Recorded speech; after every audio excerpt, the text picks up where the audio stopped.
Hey guys, this is Garrett Wong, also known as Ensign Harry Kim from Star Trek Voyager, and you're watching Astronomy Live. T-minus 10, 9, 8, 7, 6, 5, 4, 3, 2, 1, 0. Stop.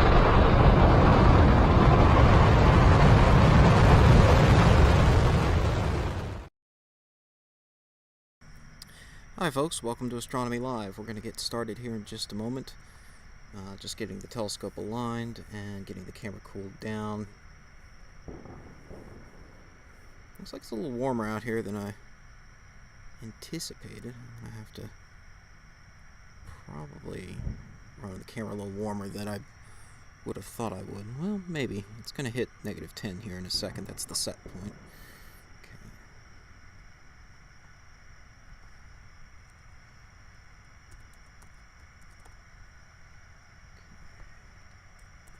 So, just to get everyone up to speed, the plan for tonight, and Happy New Year everyone, is to take a little detour first, based on some requests I was getting in private DMs earlier today. We're going to go check out some other coordinates before we actually get started on JWST, James Webb Space Telescope, tonight, but ultimately we will be viewing James Webb and tracking it. So if you'll bear with me, we're going to take a little detour to grab some images from some other coordinates if we can. But for the moment, the first order of business is to focus the telescope, so stand by.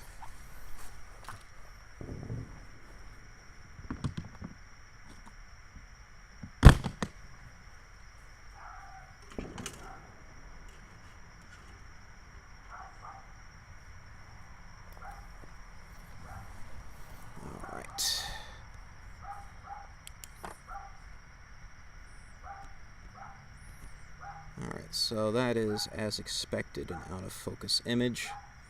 We're going to get that in focus, and then move on to an interesting target. Right now we're pointed at the bright star Betelgeuse, and we've got a batten-off mask on the front of the telescope to be able to focus it.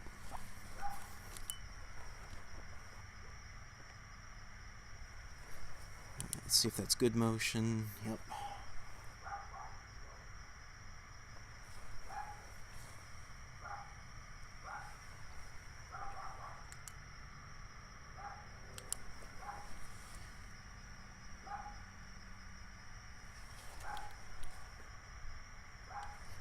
So with the batten-off mask, you get some diffraction spikes. And the goal is to get those diffraction spikes symmetrical, and that will tell you you are in focus.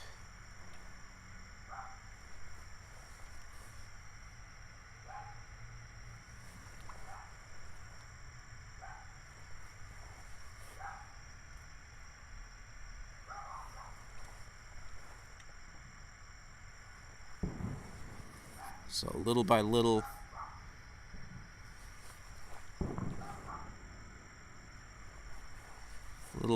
I move the focusing knob, trying to get it in focus.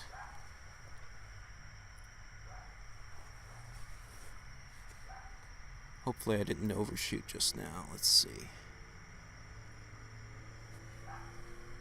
Might be okay.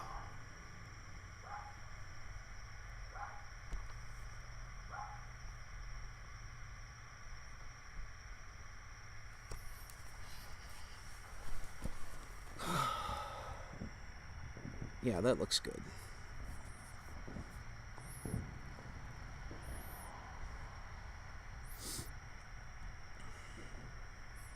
Alright, I'm going to take the focus mask off.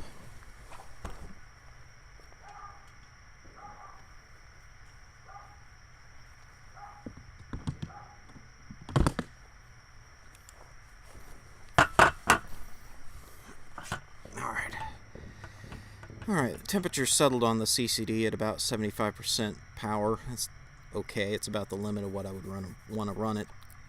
under constant load. So now the next step is going to be to calibrate the autoguider. But we'll actually use the we'll use the main imaging chip for calibration. So first step, we'll take up the slack on the declination motor. Okay, that looks good. Now we're going to calibrate. So we'll calibrate the drive first. How's everyone doing tonight?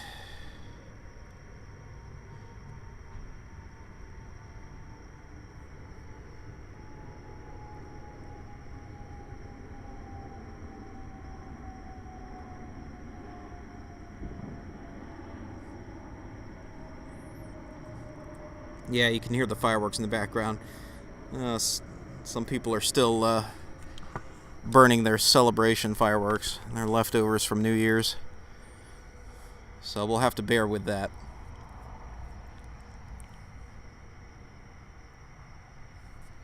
Okay. Drive calibration successful. That looks good. We'll correct this to be symmetrical about the y-axis here. Okay, that looks good. That looks good. The camera looks like it's pretty orthogonal, which is pretty good. We're within about a degree of being perfectly orthogonal to the equatorial grid. Now we're going to calibrate the adaptive optics unit.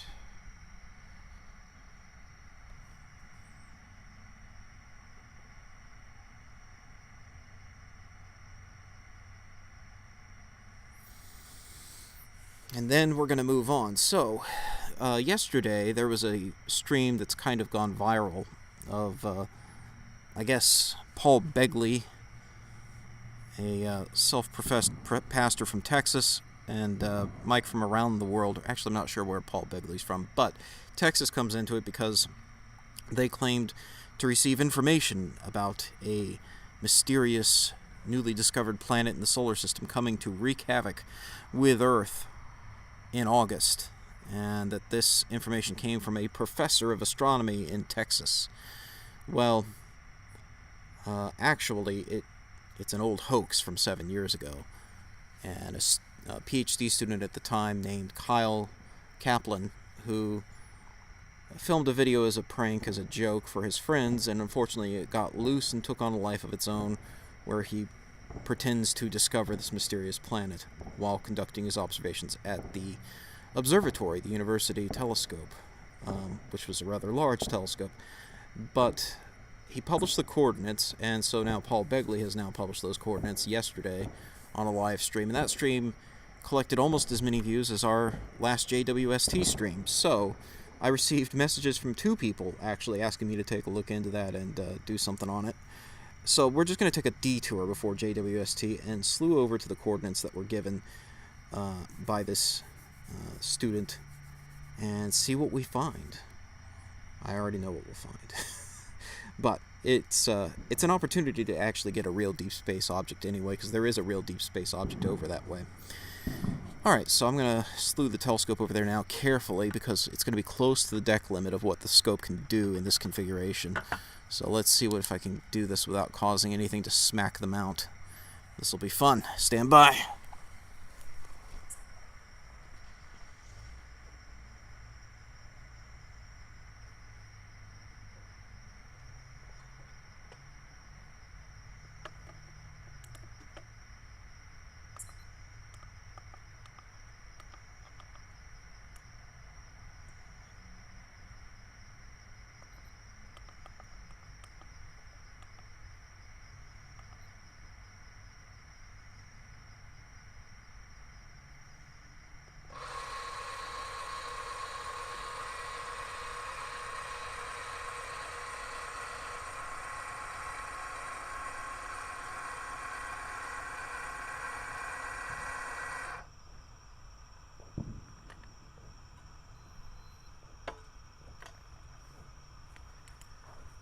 Oh, perfect. And by perfect, I mean that's real cutting it close stuff. But it's there. So let's first see if we get lucky with a guide star. It's not great, but could be worse, I guess.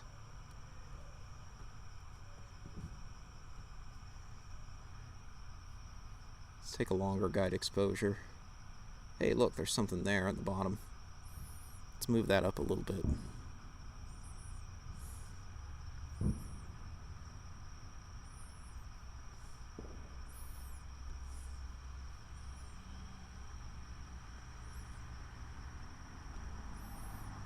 Now, actually, I guess I should first take a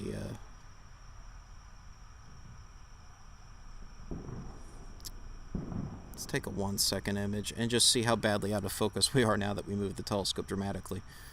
Might have to tweak the focus a bit. It won't be as out of focus as it was a minute ago, but it might be in need of a little tweak. Let's see.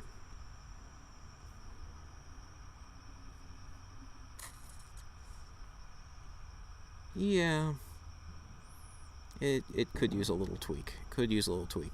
So, hang on. Let's see. Let me see what the nearest bright star is. So,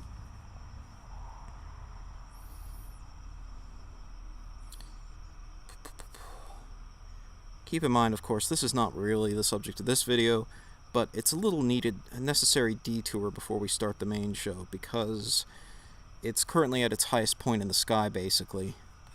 And I can always use these images and put together a more proper response video later. Or give it to Dazzle the cameraman, who's also potentially going to tackle this subject. He also does some great videos. Check out his channel. He actually interviewed the student who started this whole hoax video. Again, he didn't mean for it to get out, but it did. And so let's see. Just trying to see what the nearest bright star is. That one will probably do. It's not great though. Give me something brighter. It's not what I would call really bright. That's better. Okay. Alright, so I'm going to slew over to a relatively nearby bright star to refocus a little bit, just tweak the focus.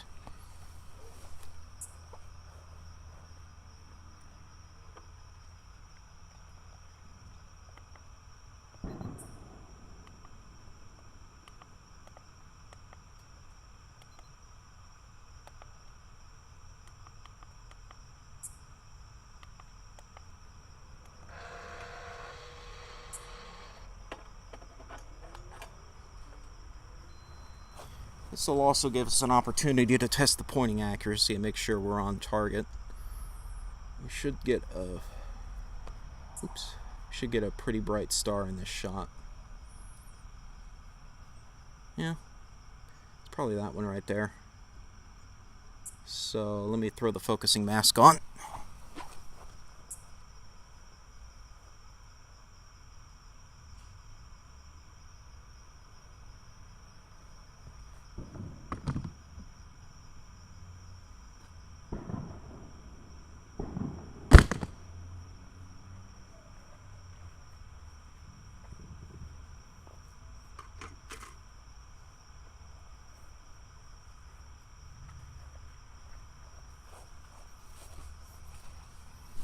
So, in other news, I meant to put the website for Horizons in the video description before the stream, but didn't have time today. Sorry about that. I will actually try to do a tutorial for you guys.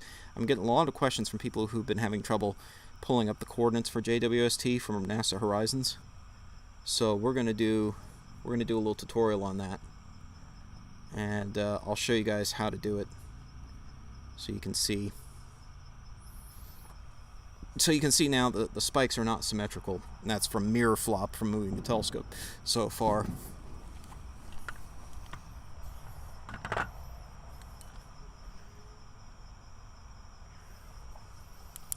Let's see. I don't know if that made things better or worse. We'll find out. That made it worse.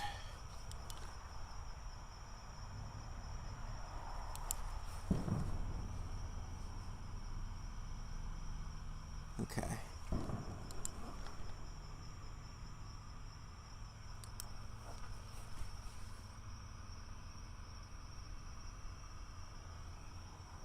That's better. Maybe a little more.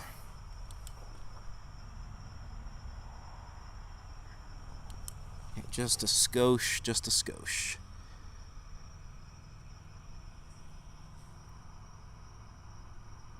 That's pretty good. We're going to call that well enough. That's well enough. We'll leave that alone.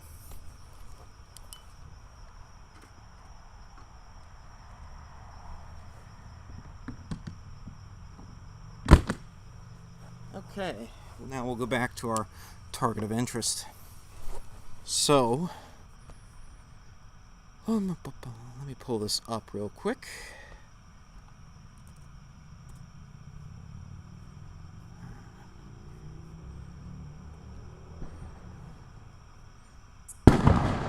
Ooh, somebody got big fireworks. So, I don't know if you can hear this through the microphone. You've been telling us little by little, piece by piece, inch by inch. This is the Paul Begley video in the background here. Line, here or there, but now we have an announcement headed in this direction. It is a planet-sized object. Okay, a planet-sized object. Alright, so here's the coordinates on the Paul Begley video, which I'll drop a link to in the chat with the link to the timestamp of interest that we're going to be responding to. So the coordinates in right ascension, 4 hours, 8 minutes, 8 seconds. Declination, 60 degrees, 56 minutes, 43 seconds. I don't know how well you guys can hear me over the fireworks. Sorry about that. But I'm going to slew the telescope to those coordinates right now.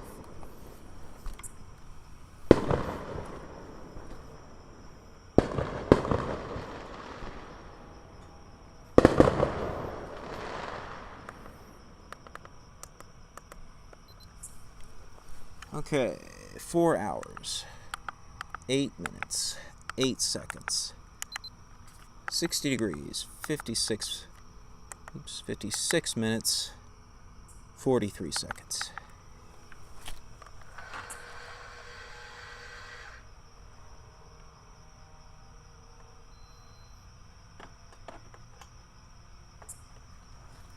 Alright, so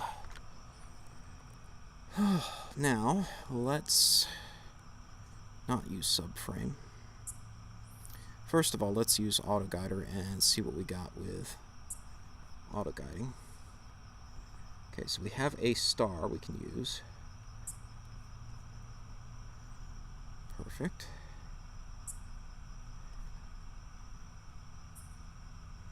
It's not super bright, but make it work. Increase the guide exposure a little bit. It's fine. We'll accept slower guiding response for hopefully less issues with guiding. Oh, good. Thank you, Kaiser Cube. So my voice is coming out over the fireworks. That's good to know. It sounds really loud to me. Like it was obviously really close on that one. So.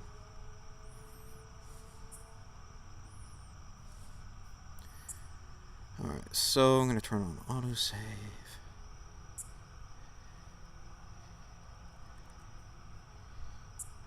And now we're going to start the real exposures for this object. So we'll do 5 minutes on this, and we'll just run a few 5-minute exposures here. Actually, before I do that, I'm going to run 30 seconds at 2x2 binning and just verify that I'm in the right region, because I know the signpost to look for on this one. So this came up 7 years ago originally, and now it's come up again, and they admit in this Paul Begley video that this information came from this professor supposedly 7 years ago. 7 years ago I actually took a shot at these coordinates. I'm trying to dig up that data, but that is several computers ago at this point, especially laptops for astronomy that I've used. So I don't know if I can even find the exposures I originally took, but there are, of course... Oh, perfect. That's exactly where I expected to be. I can't complain about that. Okay. So, hang on a second here. So there's something there, right? We went to his coordinates. There's definitely something there. But this was not unexpected. Oh, hang on. Make sure I'm saving. I'm going to save these frames, right? Yes, I am. Yes, I am. Okay. Alright, so now we'll start the actual exposure. So we'll put a few minutes on this. We'll go to 5 minutes. We'll do 1x1 binning, get color data, full resolution. Let's see what's there. So, yeah, 7 years ago, I did take a shot at this, these coordinates, and I can't even tell you if I did that with my scope or was that an eye telescope. I don't even remember. I just know I did it at some point, and I can't find the original data now. It would be nice if I could find those exposures. But nevertheless, we're going to take a fresh picture and see if anything's changed. So there is a known object at these coordinates. It's called NGC 1501. It's a planetary nebula. So there is something interesting to look at here. Yes, it's a wild goose chase, but it's a wild goose chase with a tasty little deep space object sitting at the end of it. So that's what we're going to collect right now. And I'll also, post a link to the response video. Well, the admission video, I guess, from the PhD student who did this hoax. Let me see if I can find it here.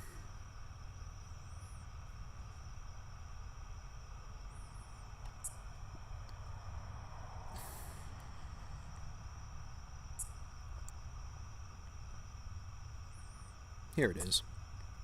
So Daz the cameraman interviewed this kid after the hoax went viral 7 years ago, and here's the interview. So you can check this out. It's also got a segment. Oops. Not a Facebook link. I want the actual. Just give me the YouTube. I hate that. I absolutely hate that. I hate when websites reformat links that you post as just clean links to something, but if you try to copy it out of that, like a Facebook message, it's like, oh, well, we got to have all the cookie data that shows where that link came from. Anyway, alright, so here's the actual YouTube link to the interview Daz the cameraman conducted when this all happened 7 years ago. So in the original hoax video, at the very end of it, he kind of acted like he was getting hauled away for admitting the truth or whatever. And it was all done for laughs. And if you watch it, if you watch the original video that has that in it, it was very obviously farcical. I don't think anyone looking at it critically could come away with the impression that he actually got hauled away by the men in black. But a lot of the hoaxers and scam artists who try to promote these hoaxes truncated that part of the video, as I recall, 7 years ago when this all happened. Some of them would truncate the very end of it because it was so obviously farcical. And there were also other giveaways of the hoax, like the fact that he was sending himself emails pretending to be his professor, telling him to knock off pointing the telescope at Nibiru and focus on what he's supposed to be focusing on.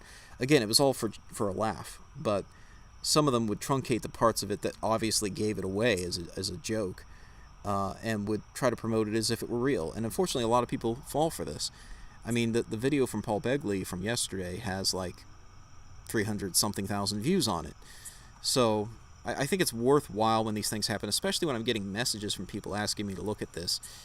It's worthwhile to have a little detour and actually follow up on it and show people that, hey, you can investigate these things for yourself. I mean, the coordinates are out there. Anyone with a telescope can do it. You can rent time on an eye telescope if you want, or if you have a rig of your own, of course, you can point at it. And it's visible right now. There's nothing hiding it. The Paul Begley video claims it was impossible to see at the time this hoax happened because of the sun. That's not even true, as I recall. It was in January or February 2014 when this all happened. And, gosh, it'll be 8 years this year. My, how time has flown. So we're going on almost 8 years now. And back then, this object was still in season, and it's a very high declination. It's 60 degrees positive declination.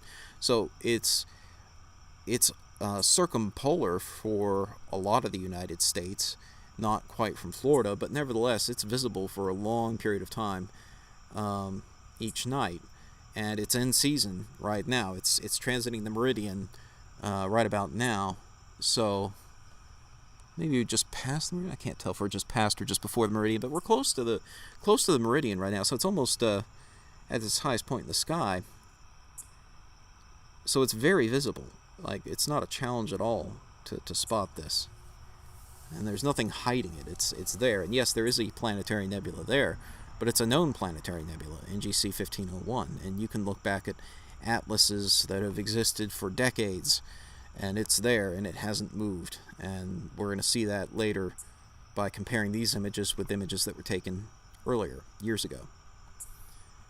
So now we're going to get a dark frame, and that'll get rid of the hot pixels. But you can see the planetary nebula here. It's a nice little planetary nebula. Basically, this is a dead star or a dying star, and it didn't go supernova, but as it dies, it casts off its outer shells of gas and produces this nebula around it. Oops, didn't mean to grab that. Yeah, that messed everything up. Okay, I meant to grab... Oh, gosh. OBS, please cooperate. Okay, I meant to grab this window and move it so that it's not in the way of anything. Okay, well, that is not helpful, is it? It's also got the glitchy... how do I do this?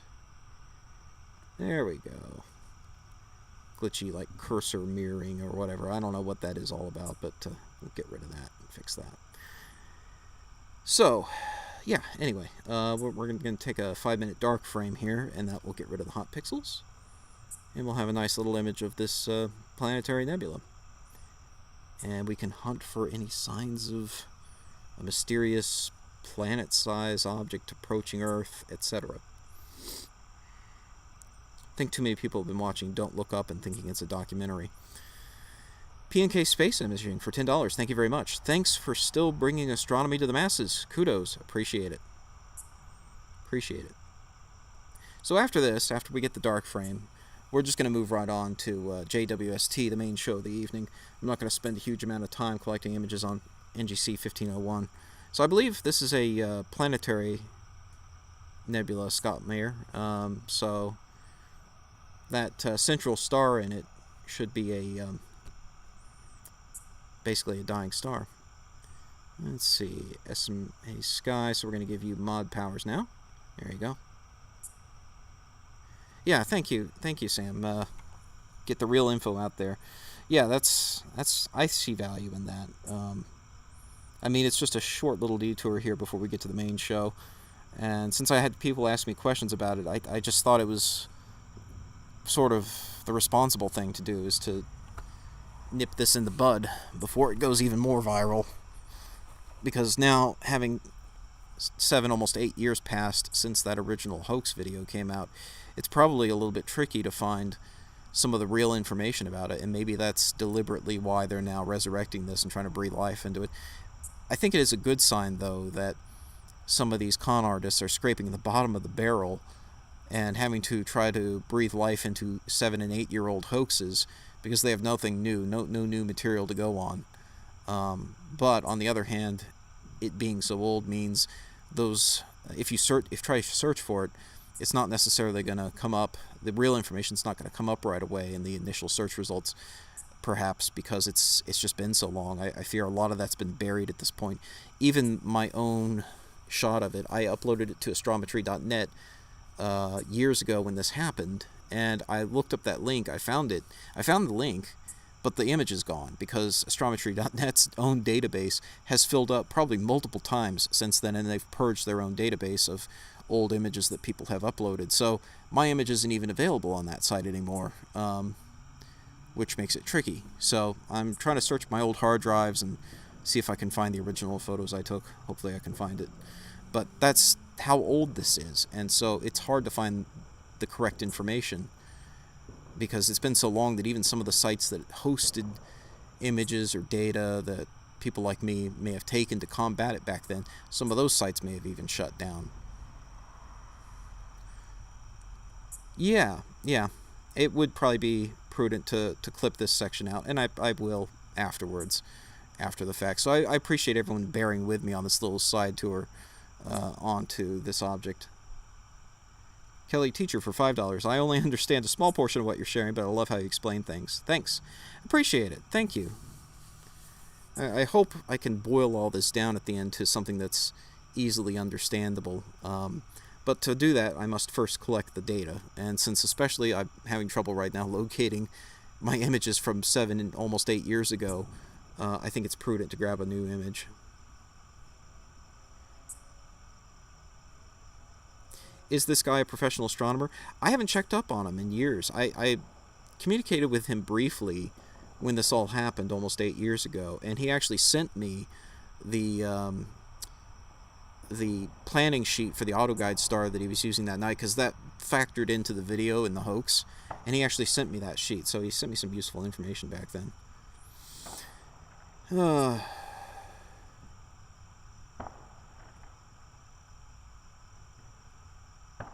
Yeah, the Wayback machine, that's an interesting question. That might be worth a look-see, just to see if they have the cached image. It might only be JPEG quality or something, but even that would be useful to have. Okay, so we're done with that. We've got that now. That's mission accomplished on that. So you can see that Planetary Nebula. It's quite nice. I mean, for a single 5-minute shot, that's not bad. It's not bad at all. Alright, so I'm going to move on to James Webb Space Telescope now. And we'll get going on that. But one thing I do want to do in the process of doing that is share with you all how to access this kind of data with JPL Horizons.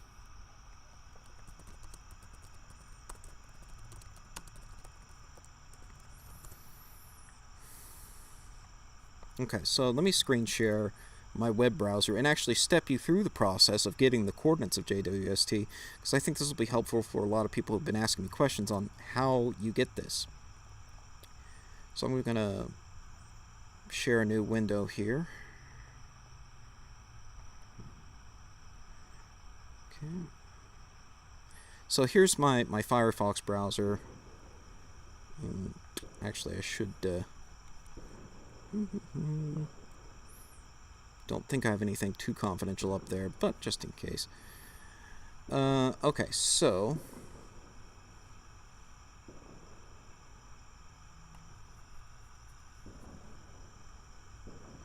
you go to Horizons. So this is the Horizon system, JPL's Horizon system. It's very handy for getting coordinates of various objects. So it should take you to this as the landing page, but if you see something else, make sure you have Observer Table selected under Ephemeris type. That's what you're going to want. So then we click Edit, we click JWST. We're not geocentric. We'll pretend I'm at Cape Canaveral for this. That should be close enough. We'll see how this goes. So, pretending I'm at the Cape. I'm not, but pretending I am. You want to set this for your actual location, and you can plug in, you can search for your location if you live in a major city. You can also plug in your own coordinates manually, so you can specify coordinates manually if you want. And then we're going to edit table settings. So, by default, it will give you the astrometric right ascension and declination. My telescope is expecting the apparent right ascension and declination. The difference primarily is going to be precession. Astrometric right ascension and declination is by default set for an epoch of J2000. But the telescope, my telescope, is expecting to receive coordinates at the epoch of date. In other words, the coordinates precessed to the current day and time. and that is given by apparent RA index, so that's what we want. It's also helpful to have apparent azimuth and elevation there, so you have some idea of where it is in your sky relative to horizon. And then we can use specified settings. Time.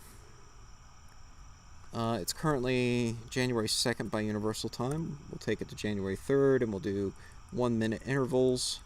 I find this is helpful. If you want a very specific time, you can plug in hours, minutes, seconds, and Universal Time.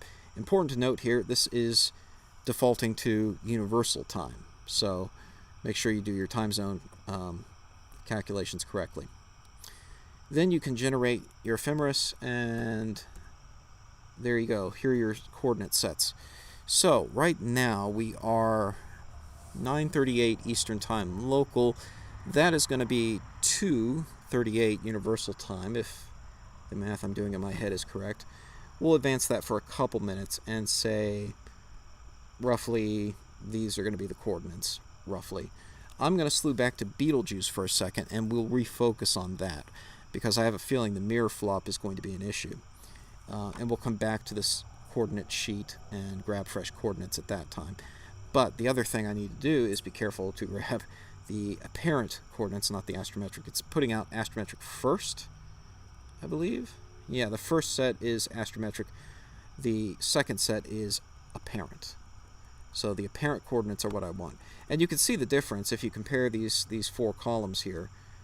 There's quite a bit of difference there. It's enough to maybe put you just outside the field of view if you were getting marginal accuracy.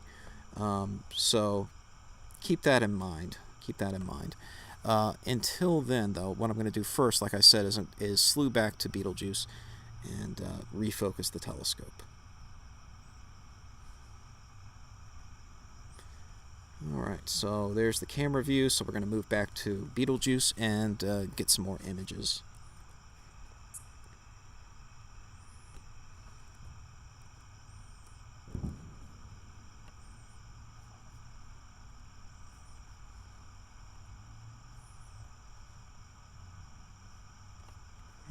Where is my camera control window? Oh, there it is.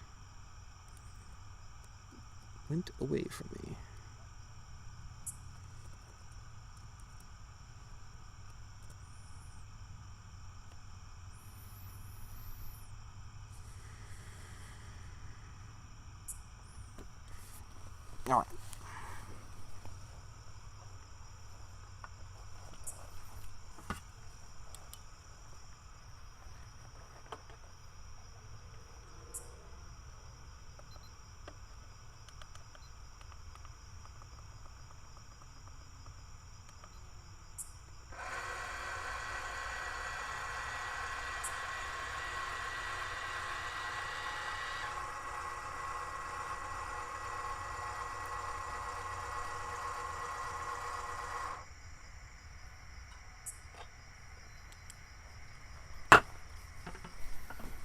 All right.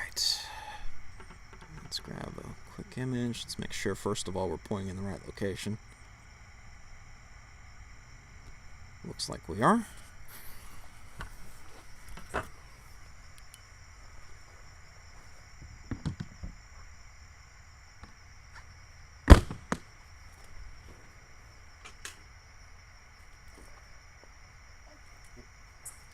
So now we're going to focus the telescope. So give me a minute to run through that process again.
Alright, so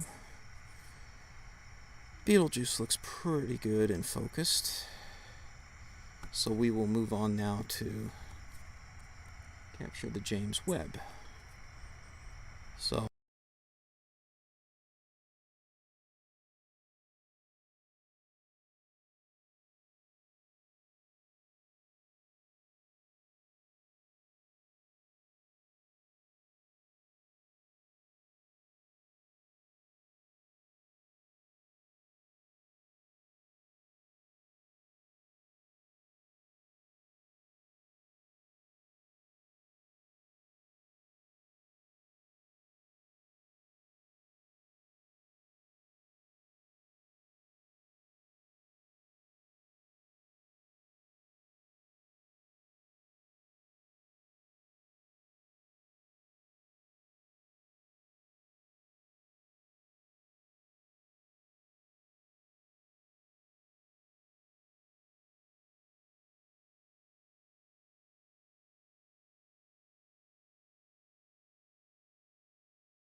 Oh, sorry about that. I didn't realize I had my microphone muted for so long there.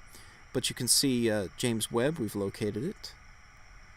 It's moving from left to right in the images. And although it's much fainter than our last webcast, it's also much, much further. We're looking here at a man-made object that is about twice the distance to the moon. Current distance, 755,000 kilometers from the telescope, from my telescope to this telescope. And we have $10 from Jeff Lucas, astrophotographer. Astronomy Live, thanks for your time. How to observe JWST with JPL Horizons app. I learned something. Glad I was able to show you guys that. I hope my mic wasn't off for that. Can someone verify my microphone was not off when I was showing that, because that was very important.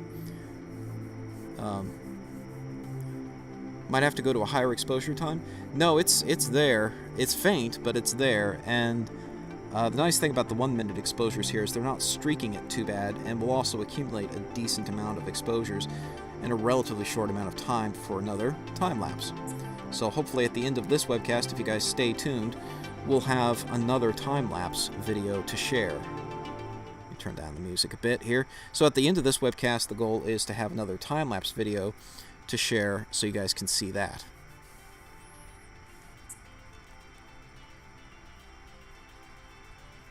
Yeah, it is so much dimmer than last time. I don't think it's Mag 20. I think I would be struggling to see it with this camera with a 1 minute exposure at magnitude 20.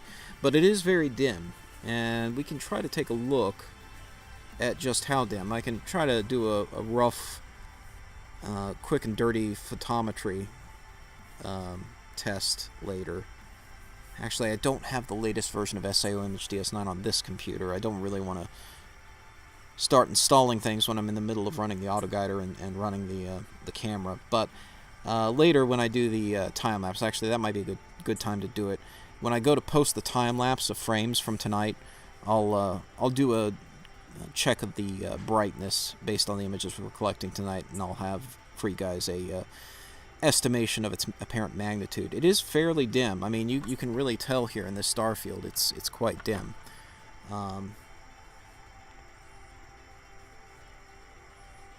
Man, my phone's got dew all over it. It's probably not good. But let me plug in the coordinates. Closer to 20. That's true. You did say closer. Not that it's necessarily exactly on 20. It was off. It's been off for the last 5 minutes. Oh, no. Okay. So... Oh dear, I'm sorry about that. I must have misclicked on that, or forgot to click it back on. Anyway, let's go over it again, shall we? Wouldn't hurt to go over it again for the crowd. So I can just show you again how you get to James Webb Space Telescope coordinates on JPL Horizons.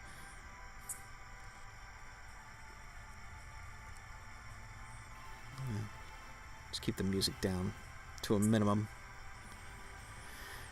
And let's see, where's Firefox? Here it is.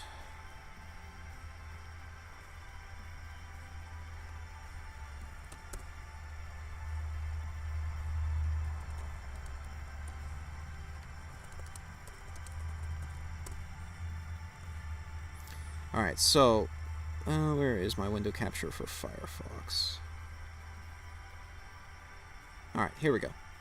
So just to go over it again for anyone who missed it, or if I had my audio off, sorry about that. Let's show you how to get to the coordinates for JWST for your location. So if you go and you Google JPL Horizons, you'll find a link to the JPL Horizons web interface, or I guess it just now comes up as just Horizons System. If you click on that, it'll take you to this page here. And if you click on App, make sure you're on the App tab. Sometimes it'll link you directly to that App tab, but even if not, just make sure you're on the App tab. You may have to check this. Make sure you're set on Observer Table. Check your target body. Do a search for JWST. Should come right up. Set your observer location. I'm not actually at the Cape, but I'm pretending I am. It's close enough for getting on there. Set your time. Keep in mind this is universal time, so make sure you do your time zone correction properly. I like to set a step size of 1 minute and just span from current day. Again, keeping in mind time zone change and universal time. It's already January 2nd by universal time. I think we're still January 1st local time at the moment. We are.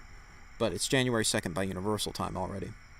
And then I just have it go to the day after, just so I can get a whole table of coordinates and keep moving the telescope as needed over time to keep up with it. Use specified time span, check your table settings. Keep in mind, this is very important here, astrometric RA and DEC is in J2000 coordinates. So that is an epoch for a standardized epoch for the year 2000. We're now 22 years past that point, and precession is significant enough in a telescope that you can tell the difference. And so for maximum accuracy, you want to make sure that you feed your telescope the coordinates it's expecting. Some applications, such as ACP control software, will expect you to give it coordinates in J2000, but other telescopes like mine, the hand controller expects you to give it coordinates at the epoch of date, what is known as the epoch of date. In other words, precessed to the current date. Now, if you don't know what all that means, basically Earth's axis wobbles gradually over time under the tidal forces of the moon and sun primarily, and this causes the north celestial pole to move relative to the background stars. Polaris, what we think of as the North Star, was not always the North Star. It currently is, but historically it hasn't always been. And so over thousands of years it precesses through the sky, the north celestial pole.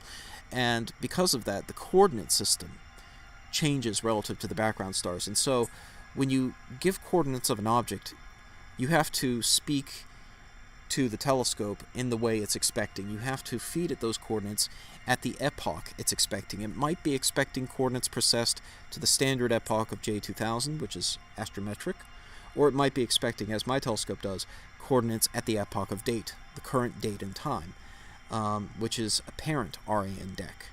So make sure you give it the right coordinates. If you're not sure, try both. I mean, that's an easy way to do it. Just try one, and if it's not there, try the other. It's significant enough that if your pointing accuracy is marginal, using the wrong one could put you out of the field of view. So keep that in mind. I also like to select apparent as and L, azimuth and elevation. That gives you some idea of where it is relative to the horizon in the sky. But that's all you need to do. Then you can use specified settings and generate your table. So I'll take a moment, and then you can scroll down, and you have this wonderful table of coordinates. Now, I've exported, in this case, both the astrometric and apparent coordinates. And right now we are 3:05 universal time. So you would pull one of these sets of coordinates right here. You can see they're almost identical, but they're a little bit different, and that difference is enough to make a difference, really. It's a little over a minute of right ascension, which is actually 15 arc minutes per minute of right ascension. So that's enough to maybe throw you out of the field of view if you're, like I said, if your pointing accuracy is either marginal, or you're operating with a small field of view, or some combination thereof. It's potentially enough to make a difference between finding it or not finding it. So keep that in mind. And like I said, if you don't find it with one, try the other. It might be that makes the difference.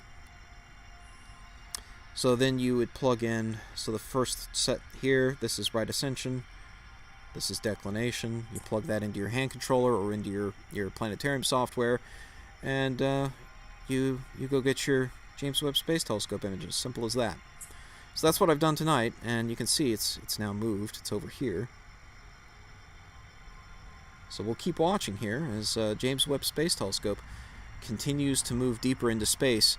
Like I said, it's already almost two times the distance to the moon, but it's going to go even further as it heads to the L2 point.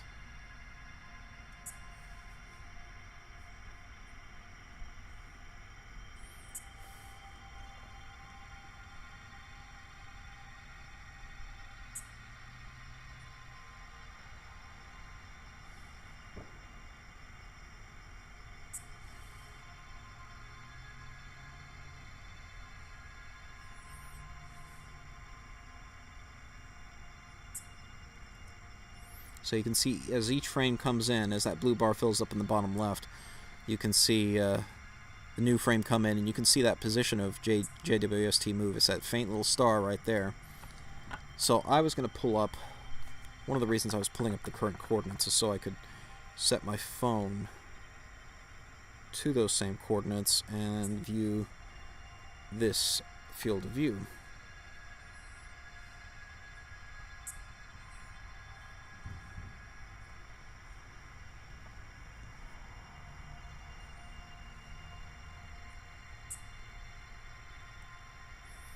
So we're at 6, 20, 16, 0, 0, 2, 9, 0, 7.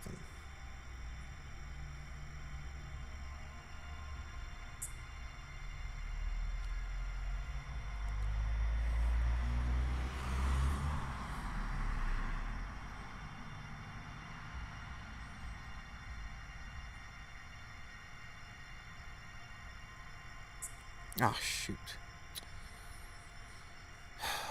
I just accidentally scrolled on my phone and completely threw off the field of view that I was trying to point out.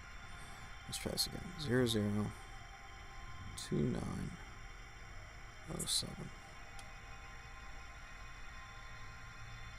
Ah, come on.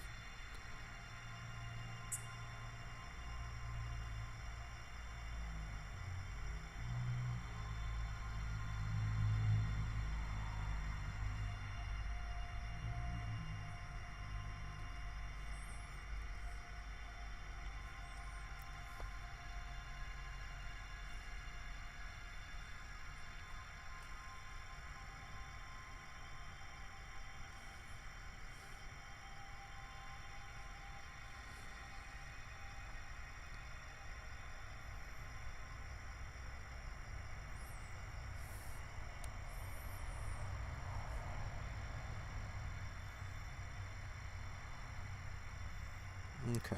Yeah, I see.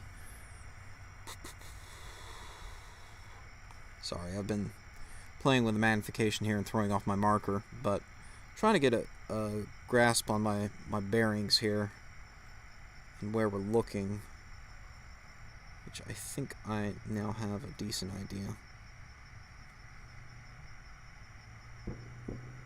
On Sky Safari Pro.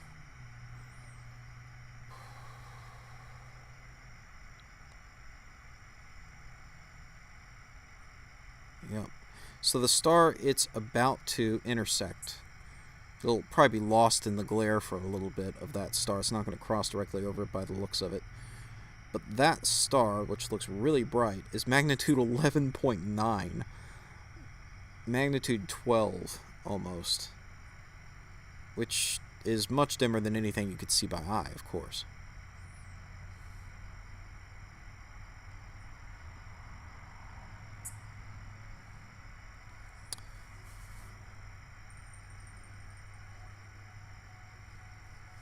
Let's see.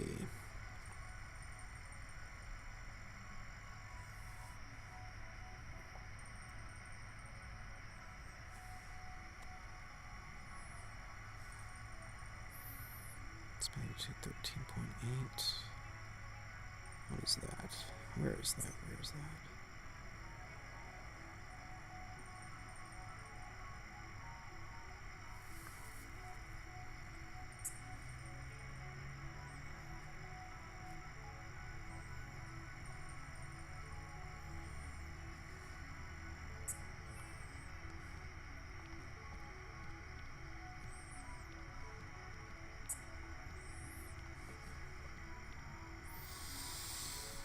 Yeah,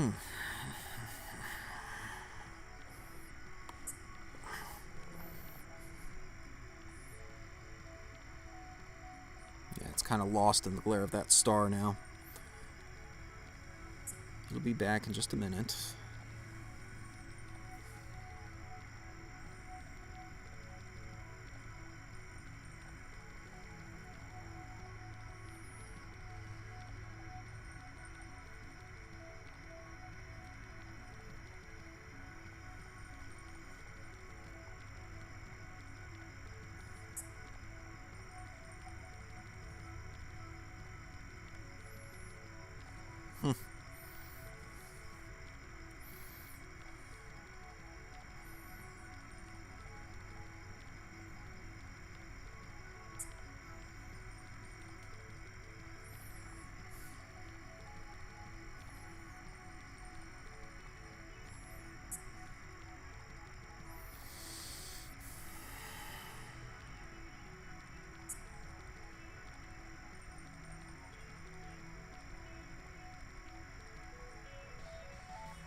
Yeah, there it comes out the other side.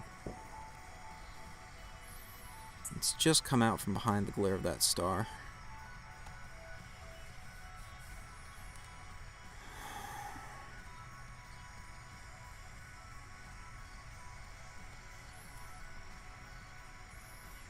And yeah, it's real faint.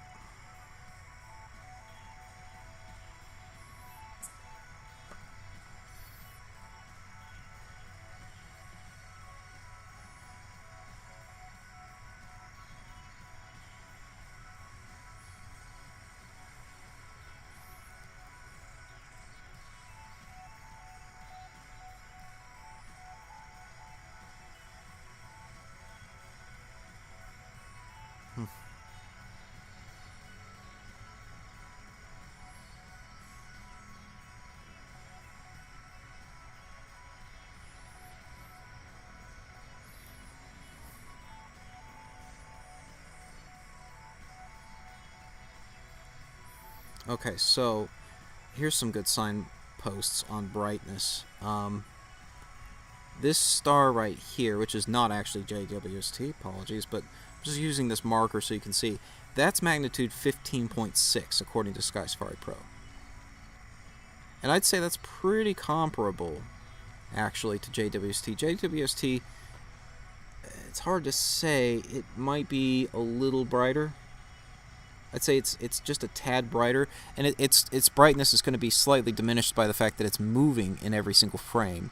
So the signal is getting distributed over more pixels a little bit, maybe 1 or 2 more pixels, and so it doesn't have a chance to build up to as much brightness, even though the actual amount of light falling on the CCD might be greater a little bit. But that's about how bright it is. This other star in this triangle down here, right there, which I would say is dimmer than definitely dimmer than JWST. That's magnitude 15.9. 15.9 for that one, versus this one up here is a little brighter, 15.6. And JWST up here, I'd say it's pretty comparable to that 15.6. So yeah, it's about magnitude 15, I would guesstimate, just based on the other stars I'm seeing in the image here.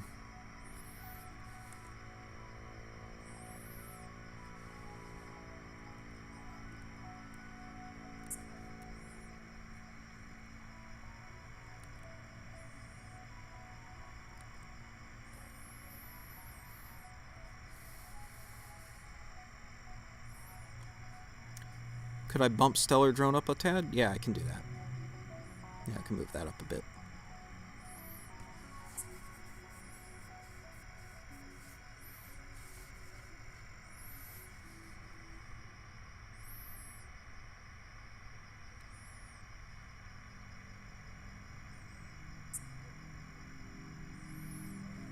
And a 199 sticker from Tom Tech. Thanks. Appreciate it.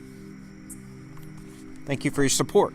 And I just want to say, like, your support, guys, has made a big difference in this channel, and you're going to see that reflected very soon, because I just acquired a significantly larger telescope than the one we're using tonight. An 11-inch Schmidt-Cassegrain carbon fiber tube from Celestron. It's a Celestron 11-inch Nexstar GPS. And this is going to get put into use pretty quickly for satellite tracking, rocket tracking. Maybe not immediately. I've got some parts on order for it. Some dovetail bars and a counterweight system so that I can put my cameras on it without stressing the gears.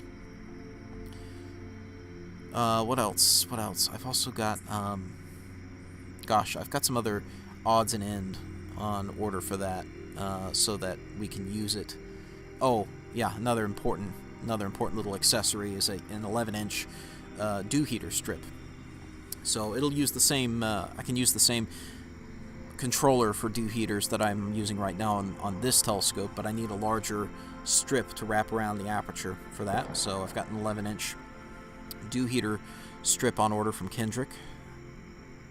And once those parts come in, then I can start using it for tracking satellites, rocket launches, that kind of thing.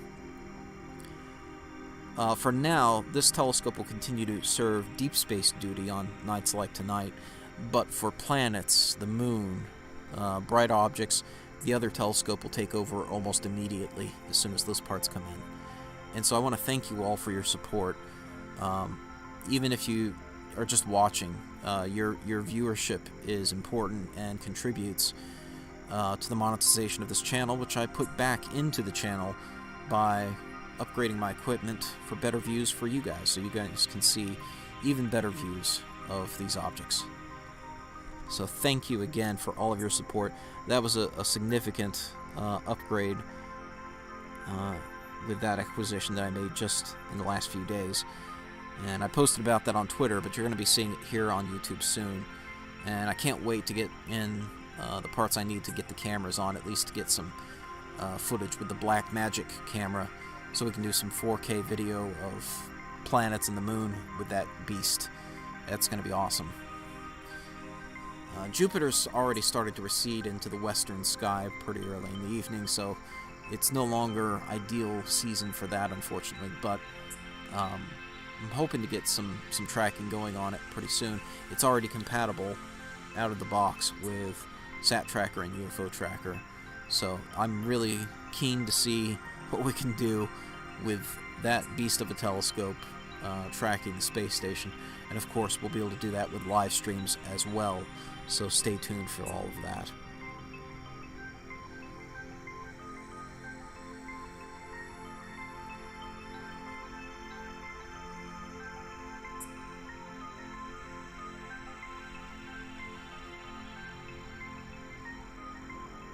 Oh dear, I moved the window, which I did not aim to do.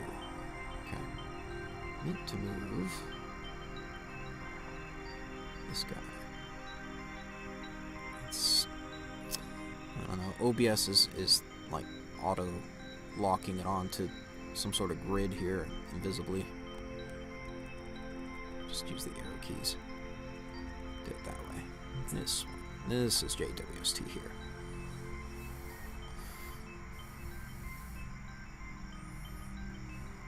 And TomTech, thank you for joining as a member. Appreciate it. Anyone who joins as a member gets free access to compiled executables of my programs. You'll find that in my community page. If you look at my post there, you'll see links to compiled executables of my programs. Of course, the source code is already available on GitHub, free to everyone, but the compiled executables are available to members who join the channel and the community tab.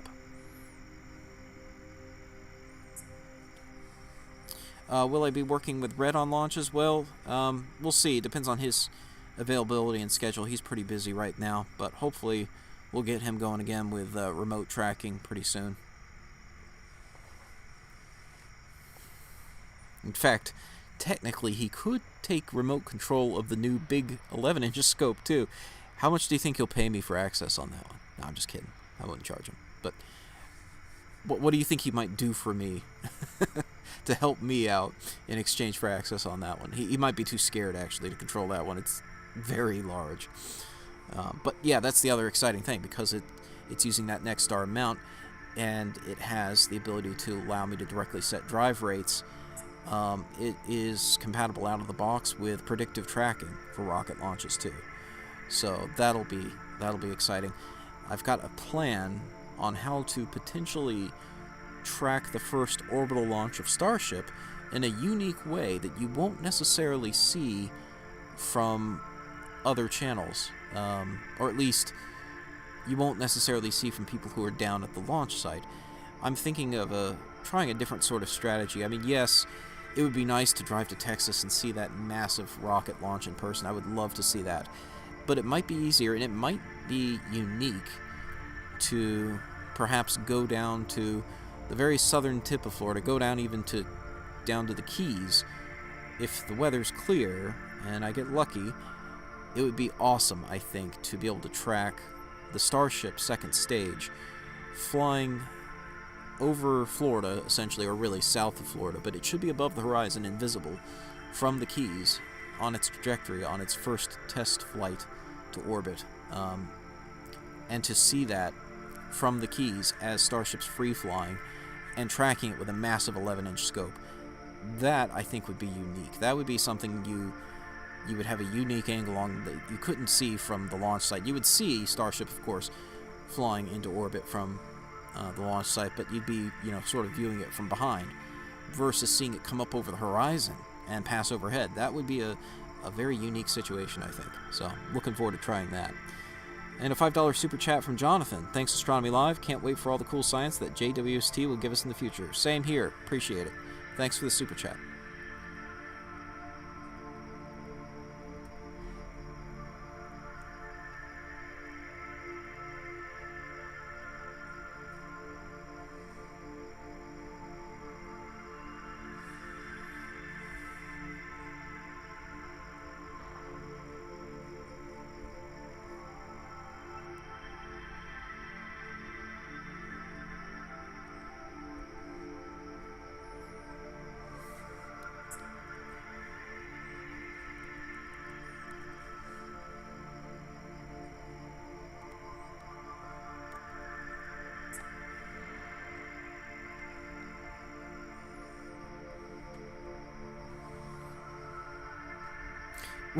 Wouldn't be appropriate to write here what Red... Yeah, it's probably true.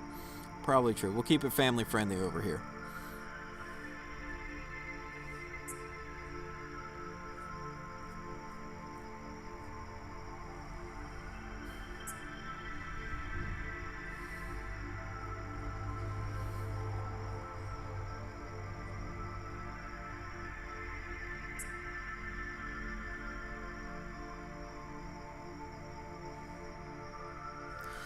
Yeah, to be fair, I did not pay $3,300 for that new telescope. It was acquired on the used market for significantly less than that. Nevertheless, it is in very nice condition. It's almost mint condition, to be honest. It looks like it came right off the factory floor. It was kept in a climate-controlled environment and somebody's personal observatory for years, and now it's moved into my place, so... I look forward to sharing the views with you guys. I did set it up and test it with just an eyepiece. We looked at Jupiter and the Andromeda Galaxy, and it is a beautiful instrument. Looks good optically. The motors are smooth and quiet. It does have the slight disadvantage of having a lower maximum slew rate. It can only move about half as fast as my current telescope, this 8-inch LX200. Has an 8 degree per second maximum slew rate. The new one has a 4 degree per second maximum slew rate, so that's still enough to track satellites and rocket launches. And Tony Dunn joins as a member. Thank you very much, Tony. And again, thank you for all of your help running simulations. And Tony, for those of you who don't know, runs, I believe, orbitsimulator.com. I hope I got that right. And he does some excellent work creating these simulations and writing code to simulate orbits, including James Webb Space Telescope. He's got some excellent illustrations he's posted on Twitter that you can check out. So thank you, Tony. Glad to have you on board. And 11 inches on the edge of portable. Yeah, it stretches the definition of portable, doesn't it? It really is the maximum size I can possibly get and still be able to lug it around. But it does have a very good design for that. The handles are arranged in such a way that you can kind of carry it with your arms extended downwards, and it really doesn't feel as heavy as it should.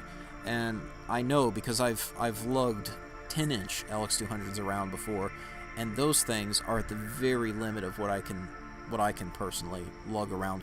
I wouldn't even call it comfortably, but anything more than that, like a 12-inch, I start to need assistance with that personally. I don't claim to be a weightlifter or anything, but yeah, I wouldn't call the 10-inch comfortable for lugging around. This one I actually would. I'd say it's fairly comfortable to get it up on the mount, at least in altitude azimuth configuration. It's not bad. It's not bad at all. I'm sure it's helped by the fact that it's a carbon fiber tube instead of a metal tube, but also the handle arrangement is just more ergonomic, I would say. The way they've kind of got this space for you to cup your right hand underneath the fork arm, or I suppose you could grab it from the other side and use your left hand if you're left hand dominant. You can do it either way, but yeah, I find that very comfortable the way you carry it, as opposed to like I said, the 10-inch LX200. I did that for about a full day, setting up Everyday Astronaut's LX200 that he's used with Cosmic Perspective, and that was not fun. That was not what I would call enjoyable in terms of setting this thing up and tearing it down, setting it up. I mean, it was a very heavy scope to do, and I did that for about a day by myself, getting that ready for him, and it's a beast. The new Celestron is significantly more ergonomic considering the size.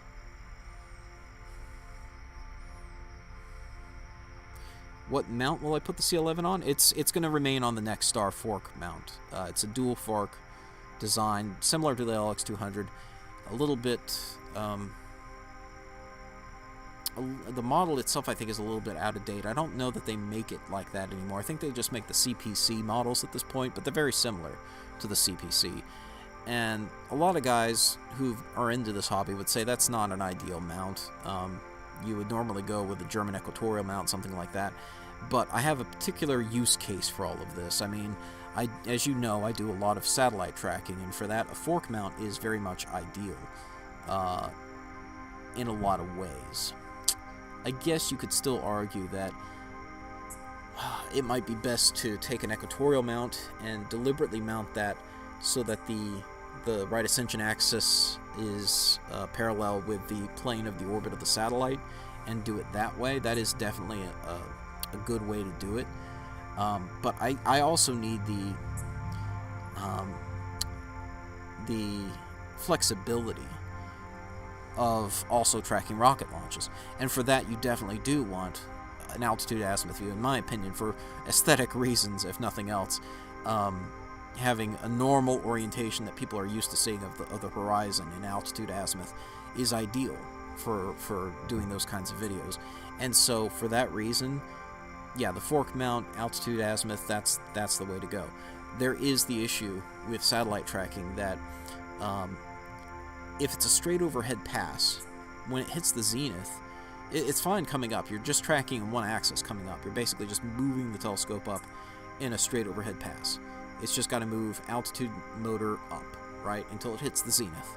When it hits the zenith, you've now lost it, because the telescope would have to be able to instantly turn around 180 degrees, and it's not going to. It's going to take quite a few seconds at 4 degrees per second.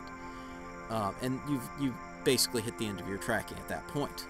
That is a disadvantage, yes. But I think it's worth it still in exchange for the flexibility to also go track launches and all of that. And if you get a wedge, you can of course do polar alignment. Speaking of, just going to interrupt myself here. There's a nice little satellite trail coming through by James Webb. Let me see if I can see what that is on Sky Safari.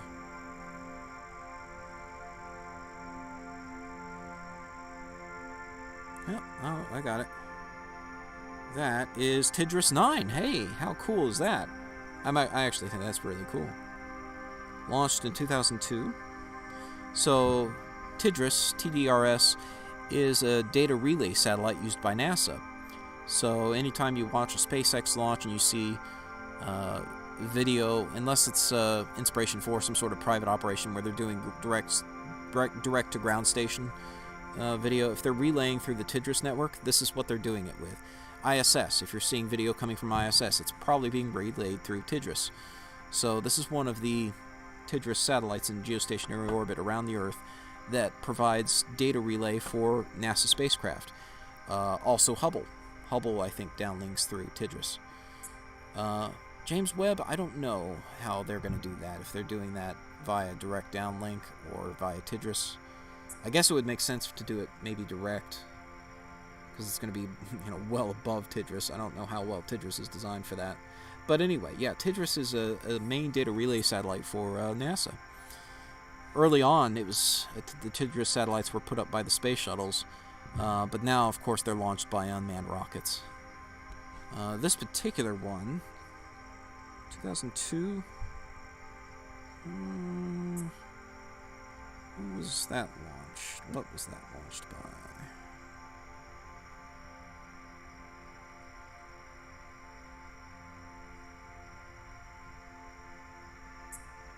So TIDRAS 9 was launched by an Atlas II from Slick 36 at Cape Canaveral on March 8th, 2002.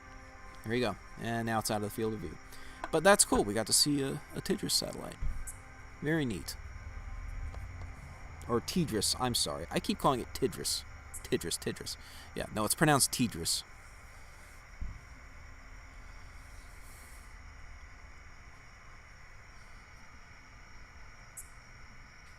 They have a mock-up of one at the Atlantis exhibit at a KSC Visitor Center. Interesting. I guess I didn't realize that they had a mock-up of TIDRAS at Atlantis.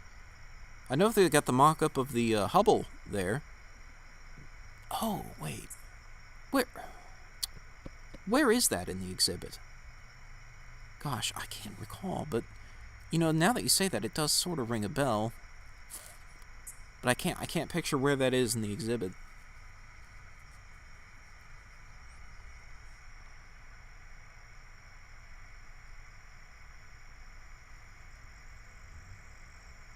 Yeah, it's direct for Webb. Okay, thank you, Kara. Yeah, Kara, appreciate that. I figured it probably was, but I wasn't sure.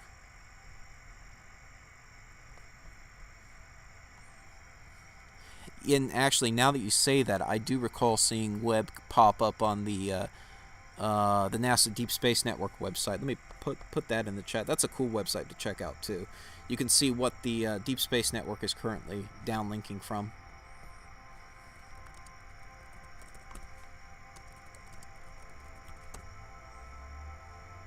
DSN now, there we go. And we actually have James Webb is currently communicating with DSN 54 in Madrid. How cool is that? I wonder if Tilly is currently got his radio telescope on James Webb. Let's see.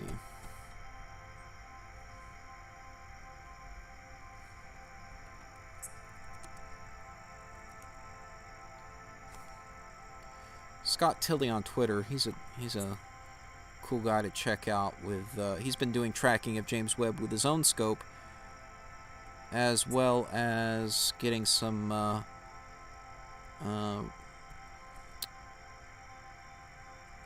radio signals on it. He's been picking up S-band transmissions from James Webb. Let me post a link to one of his tweets so you can see that. It's pretty cool. So amateurs can also at least pick up the signal from James Webb and see that from the ground.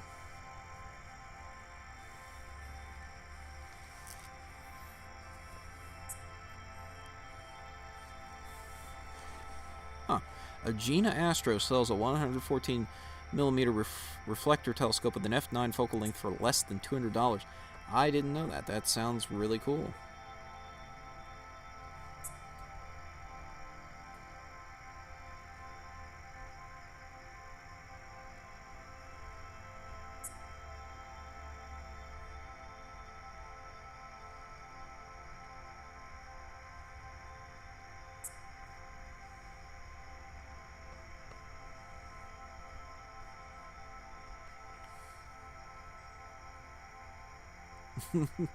Yeah, I'm still nervous about James Webb too in terms of the deployment process. They got a ways to go before they've completed that whole process and we can feel safe knowing that it's actually working. I mean, I guess I won't be completely personally, I won't be completely relaxed until they complete the whole commissioning process about 6 months from now. There's still a lot of points of failure that could happen.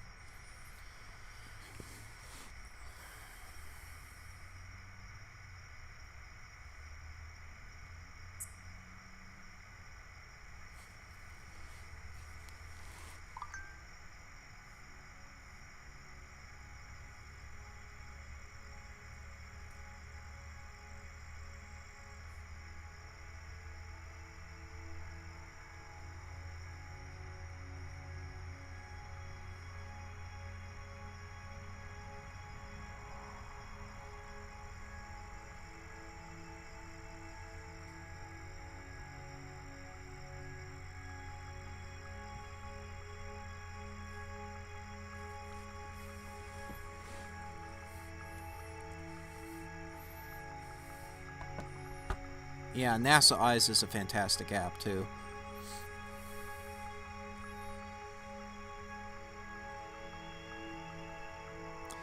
Yeah, I don't remember a TDRS mock-up at Atlantis.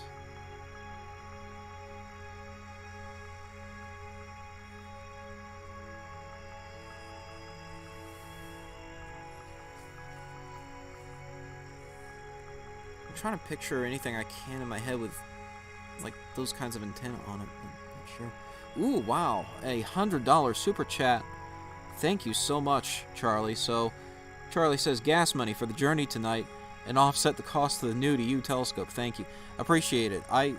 Full disclosure, I didn't drive anywhere tonight. This is my front lawn. I stayed home. I deliberately moved to a place that has reasonably dark skies to be able to do this kind of streaming. But I appreciate it, and I will put that money to good use for accessories for the new telescope.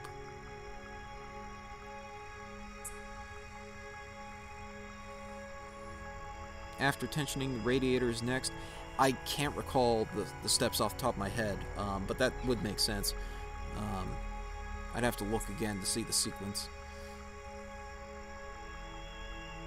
Yeah, can you imagine... Peter says, can you imagine the sick feeling Hubble's engineers had when they saw those first images? Yeah, I mean, I would imagine there's probably a little bit of, at least for me, initially I'd be, if not in denial, I'd be saying to myself, well, surely somebody set something wrong here, right? Like, there's something we can do to focus or adjust this. No. Upon further analysis, of course, it turned out it was a flawed mirror, and there was no fixing it without going up to replace the instruments or put. Well, initially they put basically glasses on the telescope with. Was it Nick Moss? No, what is it? Oh gosh, I should know this off the top of my head.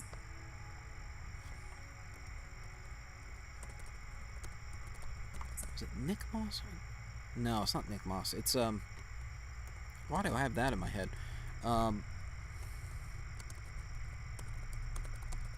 It was, yeah. CoStar, that's what I was trying to think of. Which is now, at least it was last time I was there. It was on display at the National Air and Space Museum. So go check that out. It's probably still on display.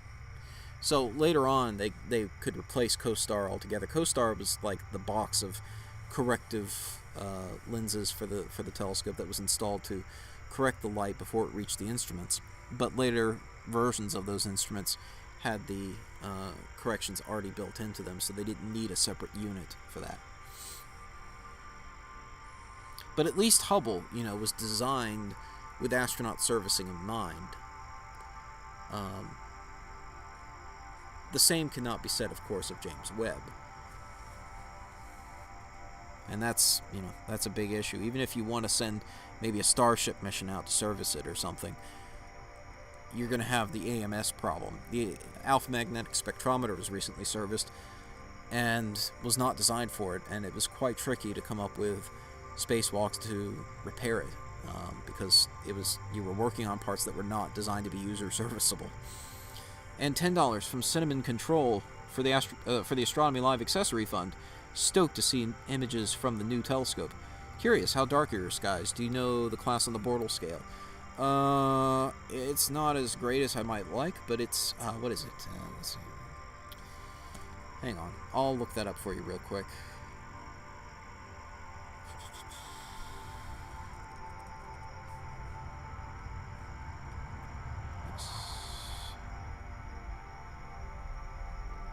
Is that really where we're at?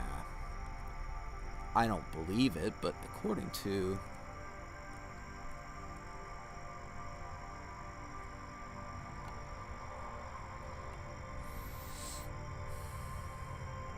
According to Clear Sky Clock's light pollution map, it's saying I'm a... I think it's saying I'm a 6 on the Bortle. I think that's probably assuming I'm in the center of my town. If you're not in the center of my town, I think you're at a 5 at least.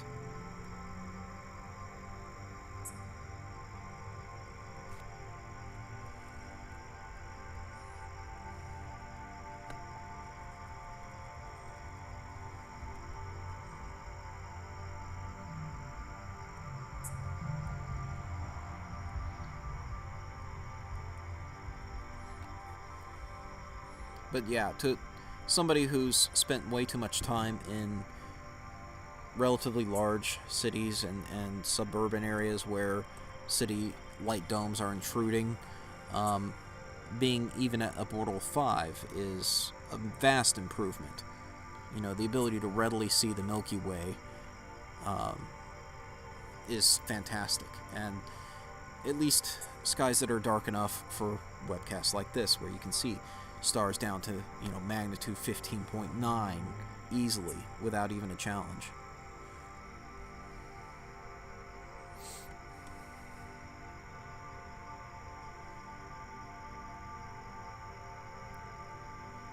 Yeah, I can. Based on where I think you're at, Sam, I think that's probably true. I mean, according to the map, I'm in a 6, which isn't hardly any better, but it's a very tiny region that's actually in the 6. Anything outside, like, middle of downtown town where I'm at, then you're actually at a 5, which I'm on the periphery enough that I think I'm in the 5 region. However, you know, there's new houses being built in this neighborhood every single day. I've got one going up across the street from me now, which, you know, it's fine, but it is a reality that in years to come it's not going to maintain this level of dark. It's going to get worse. It's just the nature of things, especially in this town. It's rapidly developing.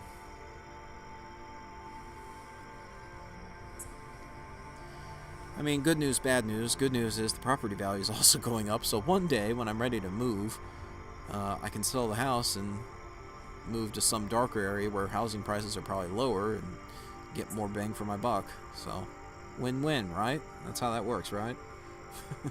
Not really, but I'll tell myself that.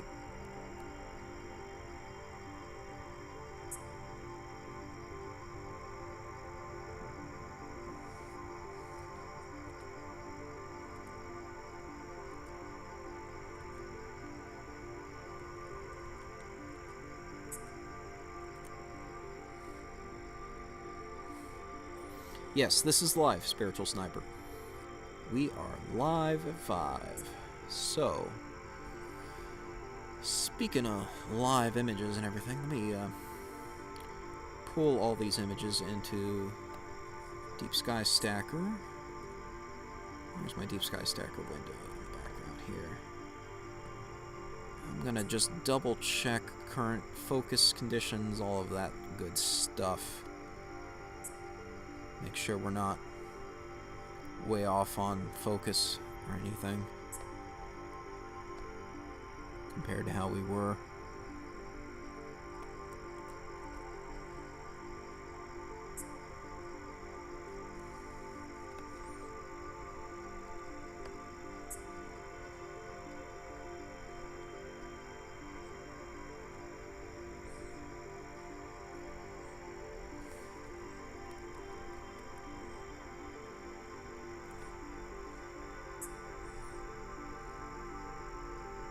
Yeah, I'd say focus is starting to get a little softer than it was earlier. I'm being real nitpicky though, aren't I? Yeah, I'm being real nitpicky. I think I'm being nitpicky.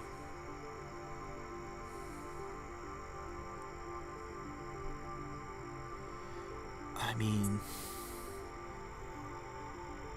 when is well enough not well enough, huh? That's the question. I'm just looking at the sharpness of the stars in the image and tabbing back to the very first image in this run, trying to see how much softer I am. Over time, as the telescope moves, the weight of the mirror will shift. The mirror will actually shift in position because the weight is what am I trying to say? The gravity vector is changing on it, and it's tugging on the mirror differently, and it's causing it to shift a little bit. And so you got to refocus, which because the focusing mechanism is actually moving that mirror back and forth. So every once in a while, you gotta stop what you're doing and refocus. That's one of the disadvantages of a Schmidt-Cassegrain like this, especially an older one and a smaller one that doesn't have a mirror lock mechanism. And that is one thing I'm slightly concerned about with the new scope. It does not have the mirror locking mechanism because it's too old. I could always strip the OTA off it and replace it with an OTA that does have mirror lock, but that's an expensive proposition. Maybe one day if that turns out to be a big issue, but you just live with it. You just, you occasionally refocus. The nice thing about having auto tracking for satellites and things like that, one of the big advantages of, say, Sat Tracker, my video-based tracking solution for ISS, is with the video guidance, you can focus on perfecting the focus during tracking.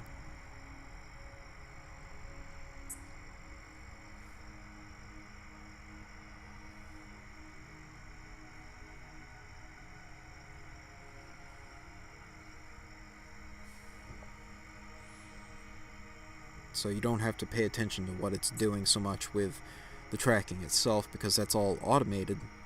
You can sit there at the focusing knob looking at your video screen of the main camera, and you can tweak the focus to your heart's content. It sounds easier than it really is, because in reality the motors are going, things are vibrating, you're trying to see it on the monitor, tiny little monitor, and you're trying to get the focus just right. It's challenging on its own, but at least you can try. You can focus on that. No pun intended. Anyway, that aside, I'm looking at the images. It's not too bad right now. I don't think it's worth stopping the run to go refocus again at the moment, but it is something I need to keep an eye on. Looks like it just went past this other bright star. I probably just missed it getting lost in the glare again. I'm guessing a minute ago it was probably invisible while I was looking at older images. You guys were seeing the stream, the current images, but I missed a couple there. I was fooling around with that. Let me pull those in just to see what we saw there.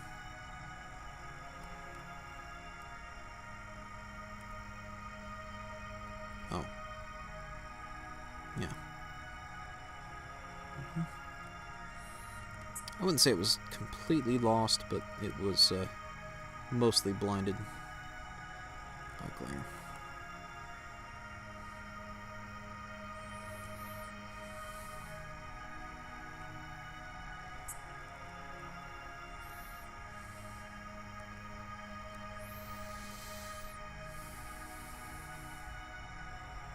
Yeah, it just reappeared.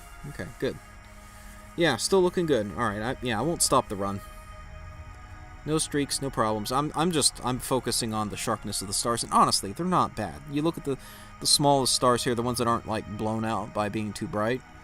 I mean, they're reasonably sharp. They're not real fuzzy or anything. I feel like it could be tweaked.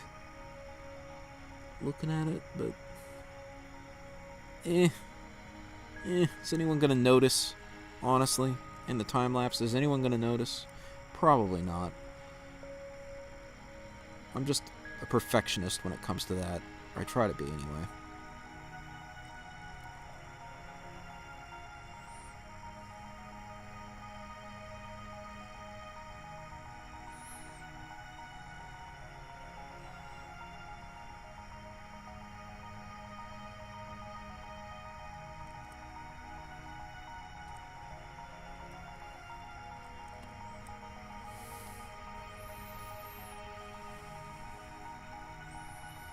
Oh, Alan Kilgore is going outside soon to observe an asteroid occulting a 11th magnitude star at 0 degrees Celsius.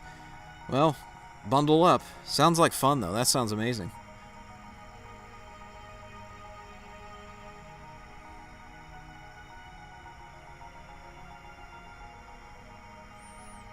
Wonder if it'd be possible to use 2 scopes. Start the second scope on the second one before the first is done to avoid the gaps when assembling the composite image. Oh, that's an interesting idea. Of course, ideally you would want identical scopes. I mean, my scopes now, these 2 Schmidt Cassegrains I have are very much not identical, but I wonder if you could, like, make that work. I mean, I have 2 of the same camera. I do have 2 SBIGs ST-2000s, but you'd be at a totally different focal length. I mean, you can rescale that, but I think it would look weird when you shift over because you're at a different aperture, different focal length. The stars would all look different. You'd pick up more dim stars that this one can't pick up. Yeah, it would look a little weird, I think. Unless you cheat, you could always cheat. That is, you could stack for just what's changing, and what's changing would primarily be JWST in this case, right? And then you could overlay what's changing on top of the previous images registered based on the star locations, which again is totally cheating because you're compositing what's moving against the previous images from a totally different telescope. But you could do that. Like, there's a fair bit of work involved in that, but you could do that if you wanted to really make sure you don't have any gaps. That is actually an interesting idea. That is not without merit, I would say. But it's a lot of work. It's a lot of work. You got to have the other one going first, so you got to have another laptop going, hooked up to your other camera. Yeah.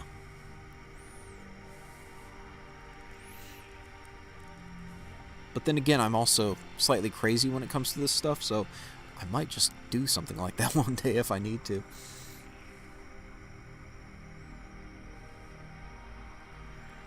Asteroid is magnitude 18.5. Won't see it in my C8, but the 11th magnitude star will disappear. Yeah, the 11th magnitude star should be real obvious in a C8.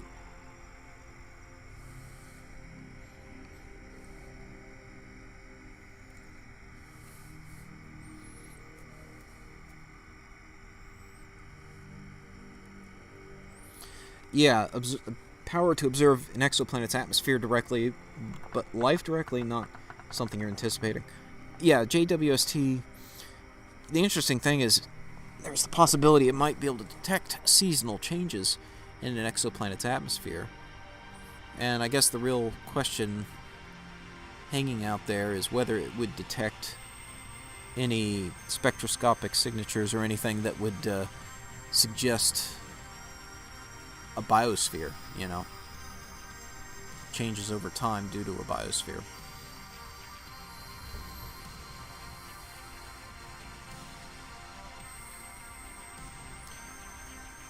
Yeah, I think, let's see, I should know this off the top of my head, but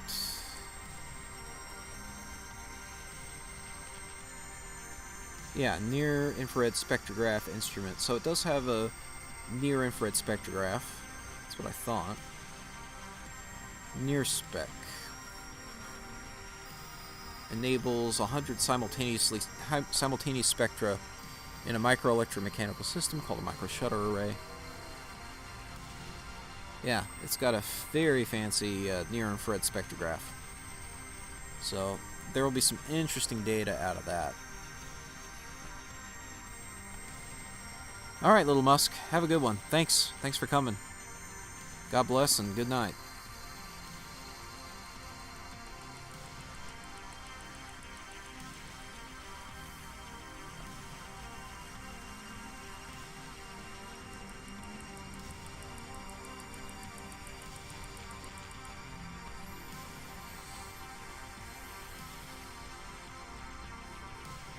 And that's another interesting accessory idea for the future for me, actually, and especially with this 11-inch telescope coming online now, is the idea of doing spectroscopy with it, or getting a spectrograph to attach to it. They do make such accessories for SBIG cameras. In fact, SBIG, I think, manufactured one at one time. Getting a hold of one on the used market is tricky, though, and not cheap. I mean, it would cost probably almost as much as the telescope itself. But it is an interesting idea, one I've thought of. There are cheaper options like gratings that you can just buy to attach to the nose piece of the camera. That's not going to be as high resolution, of course. But getting one that's, you know, sufficiently high resolution to start detecting things like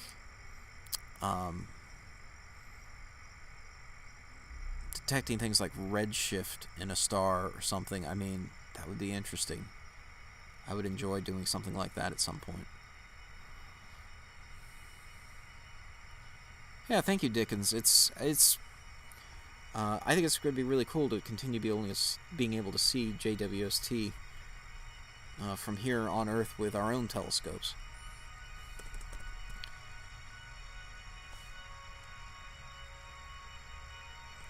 In fact, let me log into iTelescope, see if anything's open right now. Roof closed. Oh man. Oh man.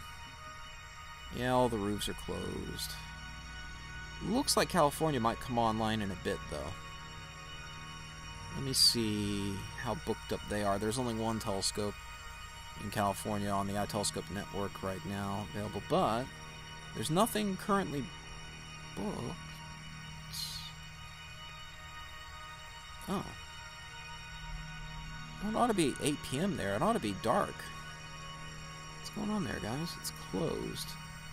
That looked like a twilight picture on the all sky cam, but maybe that's clouds. No, it says T24 guider testing and imaging tests pending. Okay, so their T24 is offline too. Sounds like it's down from 8 minutes. T7, T16 offline. NMS opening delayed due to wind. SRO closed due to poor weather. T24 guider test. Okay, so SRO is closed due to poor weather. Sierra Remote Observatory, that's the California Observatory, and New Mexico skies is closed due to wind. So they got high winds keeping them closed tonight. Seems like. Oh, that's a shame. I was hoping to get simultaneous observations again, but I've been foiled again by the weather, one way or the other. It looks clear in New Mexico, but the winds are apparently too high for the observatory to open. So that's a bummer. We'll get it eventually, though. We'll get some simultaneous observations, one way or the other. Because, hint, hint, now I have 2 Schmidt-Cassegrain telescopes that I know can see James Webb. The trick, of course, for one thing, is getting the counterweights in place so that the other telescope can have the camera attached to it without, breaking the motors. And then the other catch is, well, you need a baseline. You need a significant baseline, so you got to have both scopes operating simultaneously in 2 different locations. So, might have to collab with someone on that one. But that would be a fun project, wouldn't it? To get some parallax observations of James Webb Space Telescope out now greater than 2 times the distance to the moon using nothing but my own equipment. That would be fun.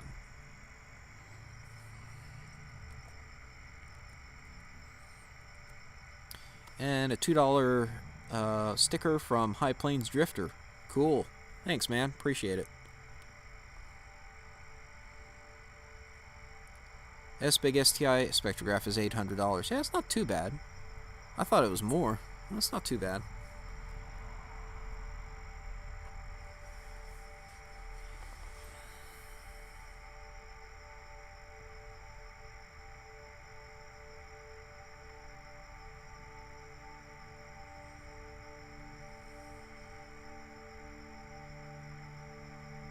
The software is CCD Soft.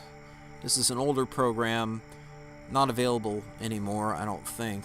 In fact, I had trouble with this computer. I wanted to install it, and I couldn't get it to download from... well, I've got an account with... was it Diffraction Limited or Software Bisque who hosts it now? I'm not sure. Anyway, whoever last hosted the software... I logged onto my account to try to download it from them, and it wasn't available. It used to be I was able to get it because I owned a copy of it, or I owned it, and I registered that copy, and you could go and download it online, though you couldn't go buy it. If you were an existing owner, you could at least download it. But you can't. At least, to my knowledge, it didn't seem like it was working. Fortunately, I still had a copy on CD, but I ran into another problem when I went to do that, because none of my computers have a CD drive at this point. But I still had a image of the CD backed up on one of my hard drives, and so I just grabbed it off there. Somewhere I've got a I think I've got a Blu-ray drive or a DVD drive on USB or something, but rather than even dig up that peripheral, I pulled the CD image off of a backup drive and installed it that way. But yeah, it was a bit of a trouble getting it installed on this machine this time, because it's so not available. So unfortunately, I don't know how you even get it at this point if you don't already have it. But if you buy any of these older SBIG cameras, they all came with a CD of that program within, I don't know, the last number of years of manufacture of some of these older SBIG models.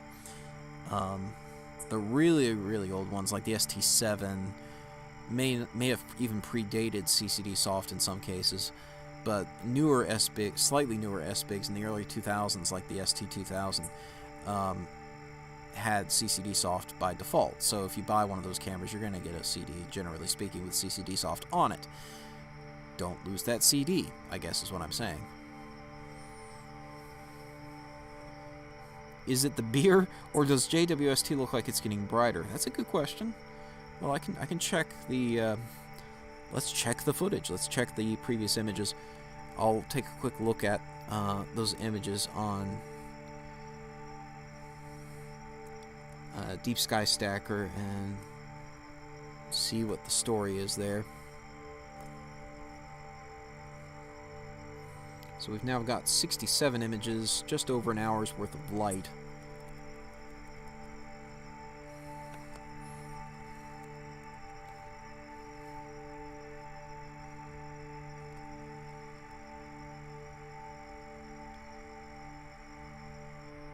Yeah, I think I see what you're seeing.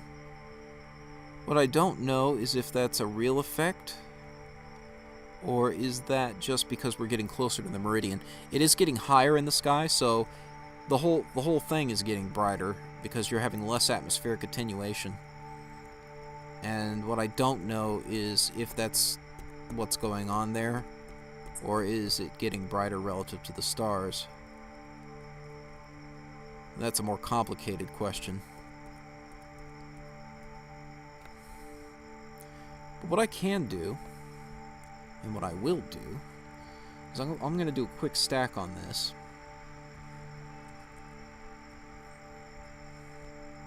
.68 images now.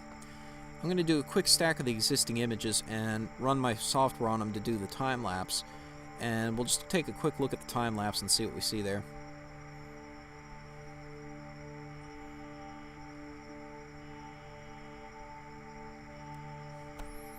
So give me a minute while I work on that.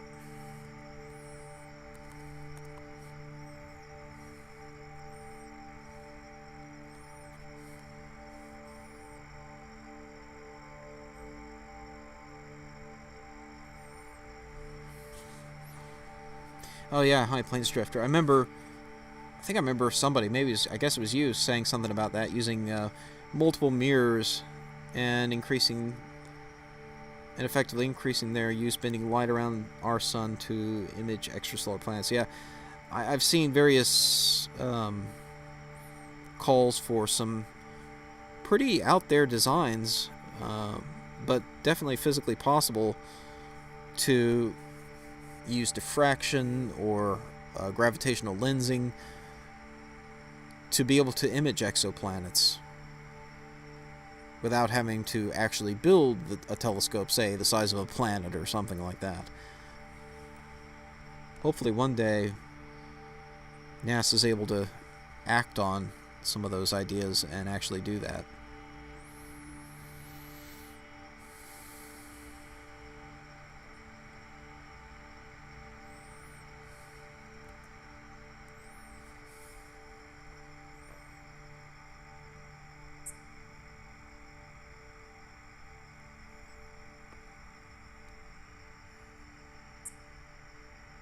Huh.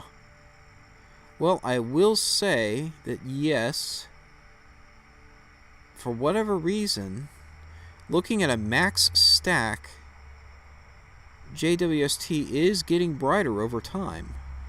But, again, I don't know if that's truly an effect of JWST, or is that just an effect of it getting closer to the meridian and having less atmospheric attenuation, because the stars are all remaining in the same spot in the image. Whereas JWST is the only thing that's really moving. And so you're seeing effects over time in that streak that you won't necessarily see in the stars when you stack. So it can be deceptive, I guess is what I'm saying. It's just the nature of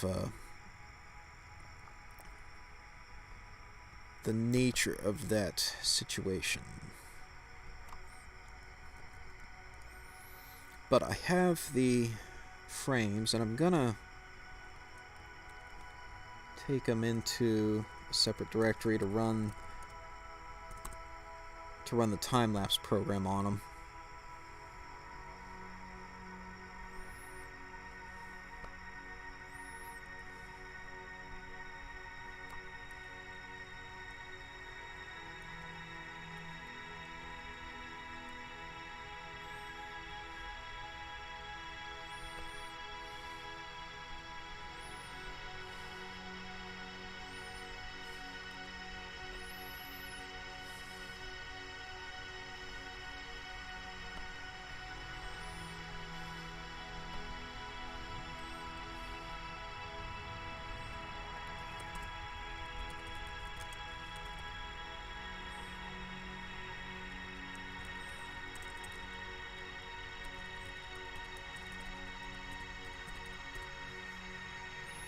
See how well this works.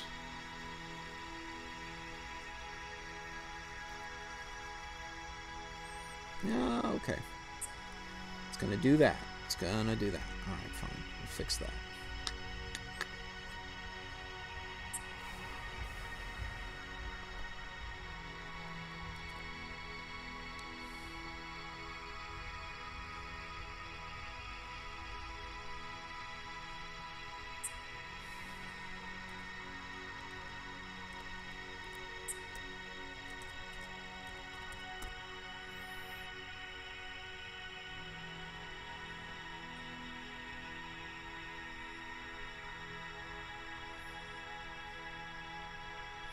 Huh, it might actually be getting brighter over time.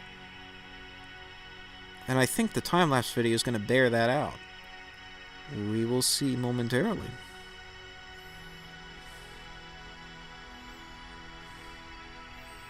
Wonder what that's about. Are they already going ahead and doing tensioning on the sun shield, or they just change? Is the attitude changing? What's going on there?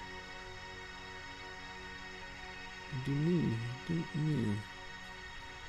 But I don't know. What I do know is that I can now share this video with you guys. So the video's ready. So I'm going to move things here. I'm going to move this, get this out of the way over here. Actually, I'm going to move the CCD soft window. James Webb has made it over far enough that we need to scroll over this way.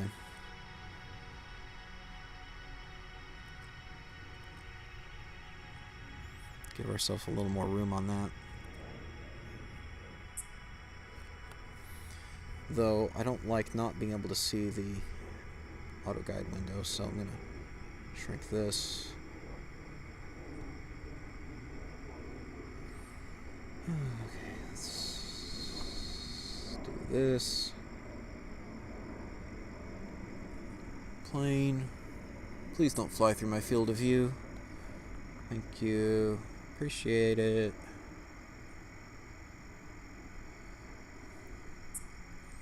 I just don't want it messing with my guide star right now when I'm working on this.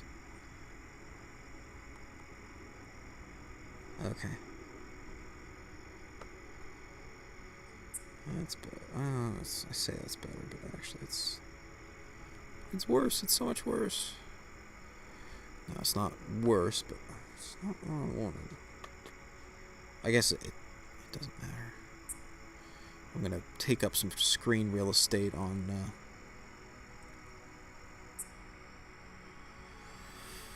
oh gosh, I went and lost the web. Where's the web?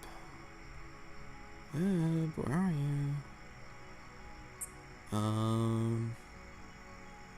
can't believe I went and did that. Where is it? Oh, it's... okay, it should be...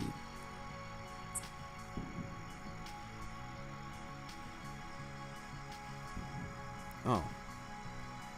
Huh? Oh. Well, should be over here. I went and scrolled that. Okay, so...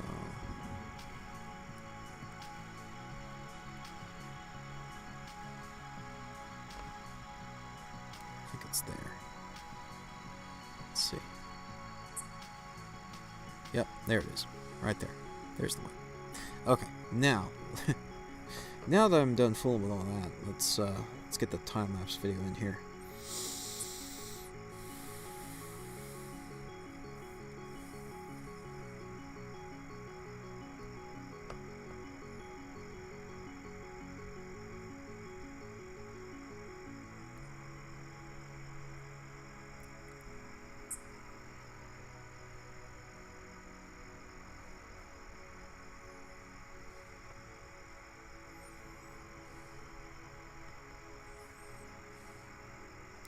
I don't know how well that's coming through on stream.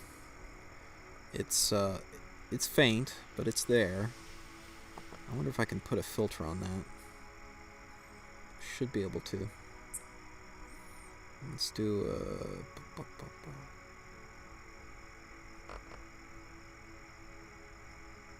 color fresh. Is there a way I can just... I don't want to do a lot. I just want to adjust the brightness and contrast.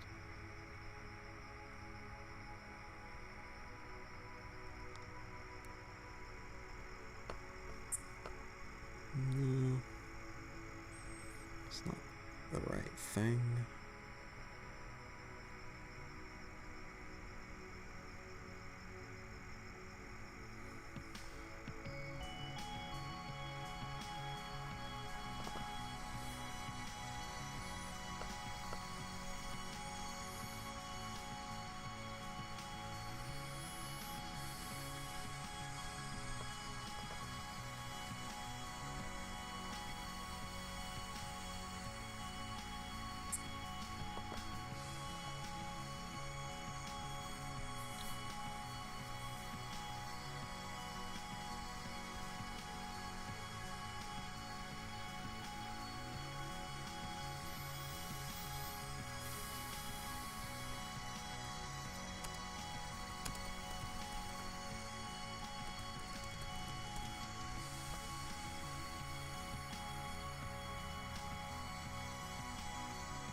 color correction filter.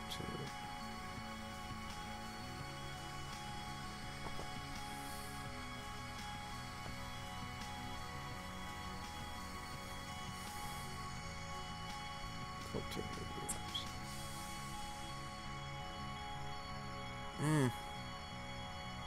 How do I do that? I don't know. I don't know if that's even an option. I can just try to re-render the video brighter. Just adjust my code. Do it that way.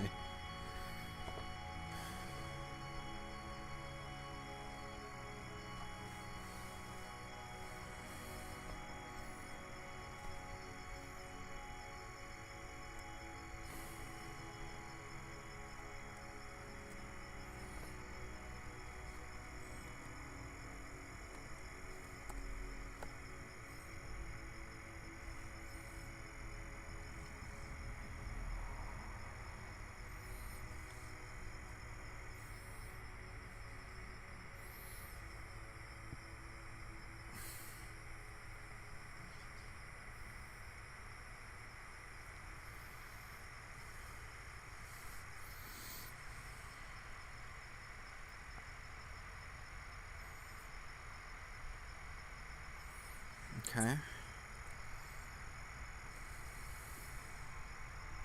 So I re-rendered it just now. It looks like it updated the video automatically, which is nice. And actually, I can expand the heck out of it. Magnify, magnify. And shrink that. Oh, come on.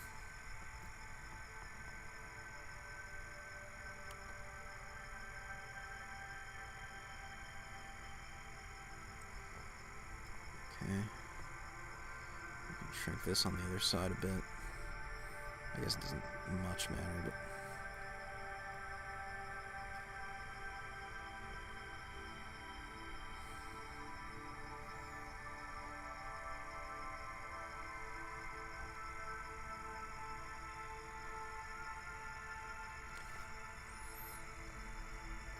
And we'll put the title up here.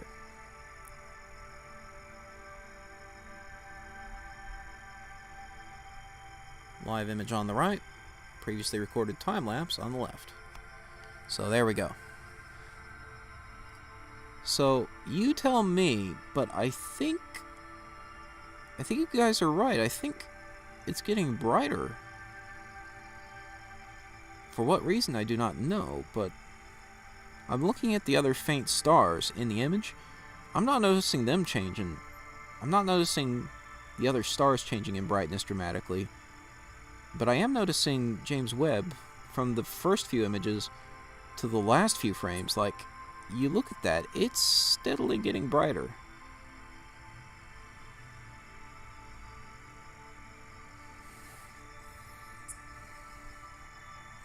Again, the reason is a mystery to me.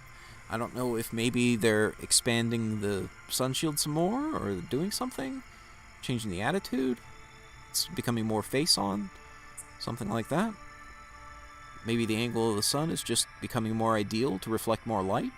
Whatever the reason, it seems to me like it's getting brighter over the course of the webcast.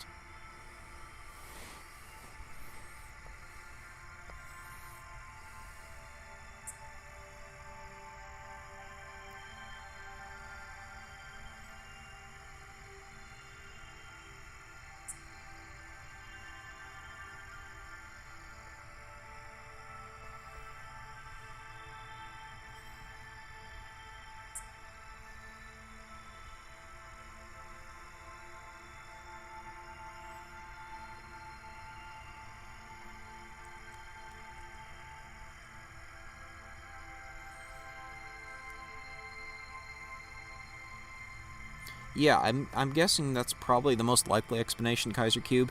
It's just the sun shield is becoming more face-on to us for whatever reason, because of its motion, its orbital motion, its attitude, just the angles lining up to present it more face-on to us. Also, the rotation of of the planet itself, of me sitting on the surface of Earth, you got to factor in that topocentric parallax, right, and the rotation. Like, as it reaches the meridian, it's looking straight out at JWST. We are looking straight out at JWST. My telescope is looking straight out at it, pretty much, right? It's heading towards L2, which is going to be directly behind the Earth relative to the Sun. So, as it crosses the highest point in the sky, basically you have a straighter line, a straighter angle between you, JWST, and the Sun. You're all in almost a straight line. And so you get a better phase angle, as it were, or a better reflective angle on that sun shield. And so it will get brighter. That actually makes sense. Just intuitively, to me, that makes sense. So yeah, I think we're seeing that effect. Because I'm just glancing at where the telescope is. It's not quite at the meridian yet, which makes sense. We're coming up on almost 11:30, 11:23 right now.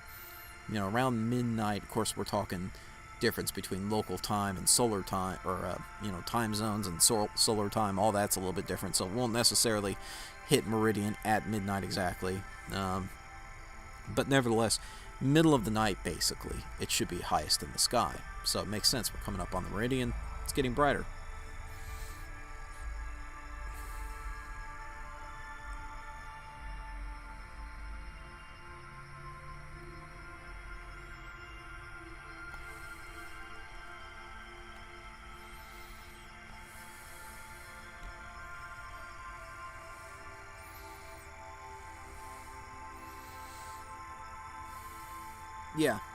Yeah, I think you're right, Kaiser Cube. I think that's what we're seeing. And you would be right in that, if that theory is true, if that hypothesis is correct, then we should see it dimming as we pass midnight, as we get closer into morning. I'm not going to be streaming that late, but yeah, that would be the case.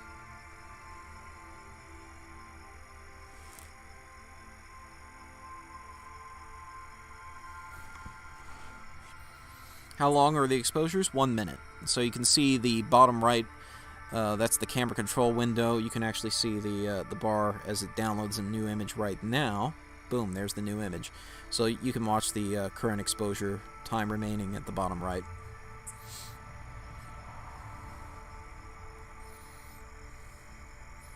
I'll switch it over here to auto guider monitoring. Everything looking good.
So the amount of time left, hard to say the exact amount of time left, but my plan is to wrap it up whenever James Webb leaves the field of view. So we'll just have one continuous segment for the final time-lapse video for tonight. And I will run the complete collection of images at the end and run that through the time-lapse program to share with you guys here on the live stream at the end.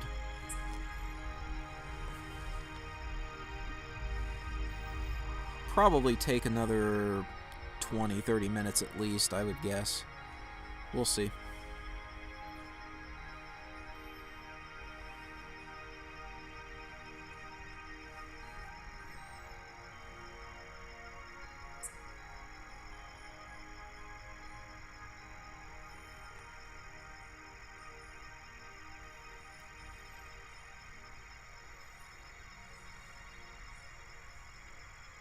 So the music you're listening to is from Stellar Drone.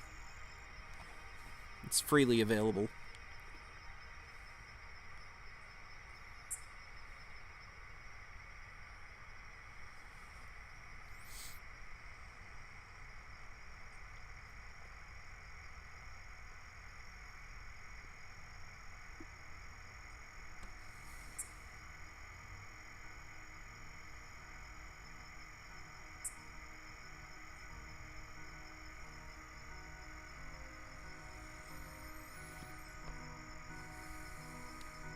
Oh, thanks. Thanks for posting the link there.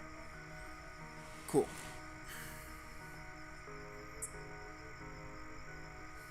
Ah. Yeah, I can do that. I wonder if there's a way I can just add a...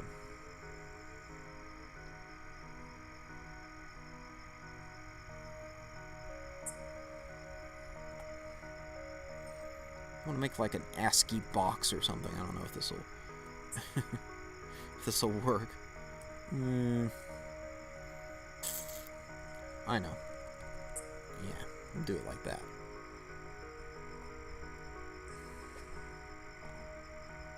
Here's something rustling in the grass behind me.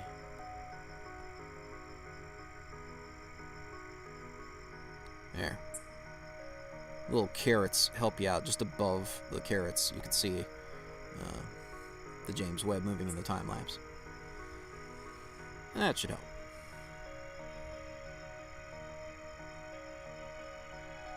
The video bottom left, you can see something wobble. Let's see. Oh, yeah. That's a hot pixel. So even though I did a dark frame, occasionally you'll get a new hot pixel pop up. You can actually see it blink. It looks like it probably turned on pretty quickly in the middle of the webcast. And so it's just wobbling back and forth as the guiding is occurring.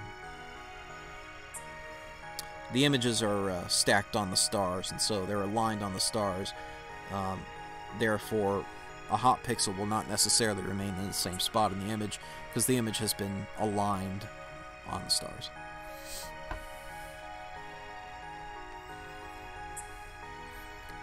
Could be a raccoon. Could be a raccoon. It's probably a bunny. Looking, I'm not seeing. Check the side of the house, see if there's anything back there.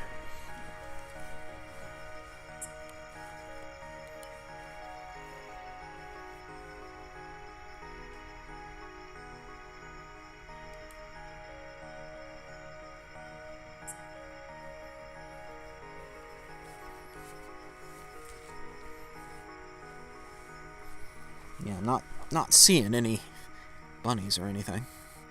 Or it's aliens. Could be aliens.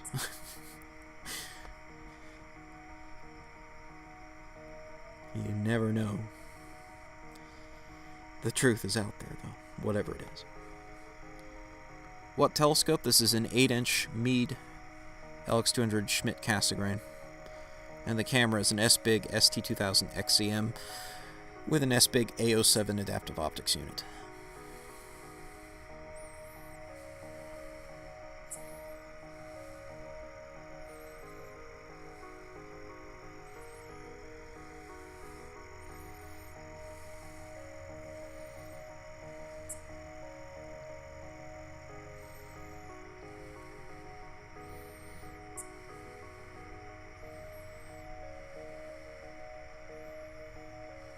Yeah, YouTube compression's beating it up.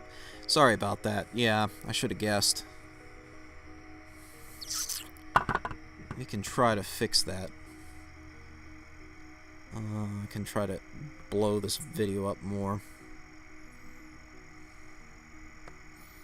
Too ridiculous and beyond. We'll move the carrots. I'll try to move the carrots.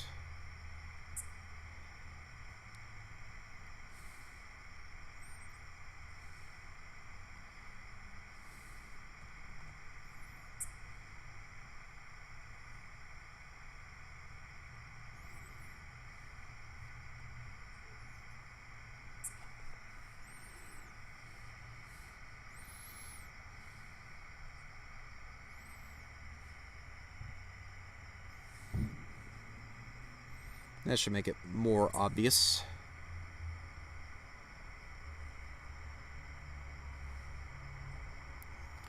The time lapse is more zoomed in, yeah, and I mean it is there is overlap there, nevertheless. Like, let me just grab this. This is my pointer, okay? Pretend this is my pointer for a second. Oh, I gotta move my pointer up to the top layer. No. Where are you? Okay. So, pointer.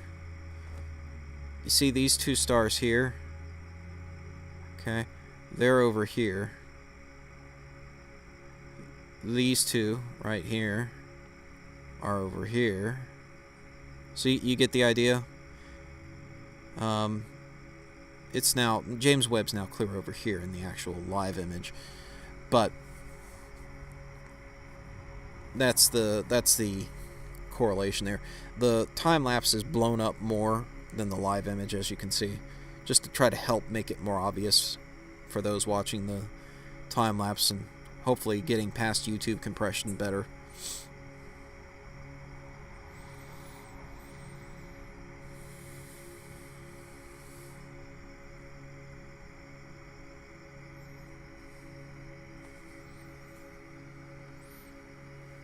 Yeah, I would agree. The mission's a 9 or a 10 right now. Hopefully everything continues to be normal.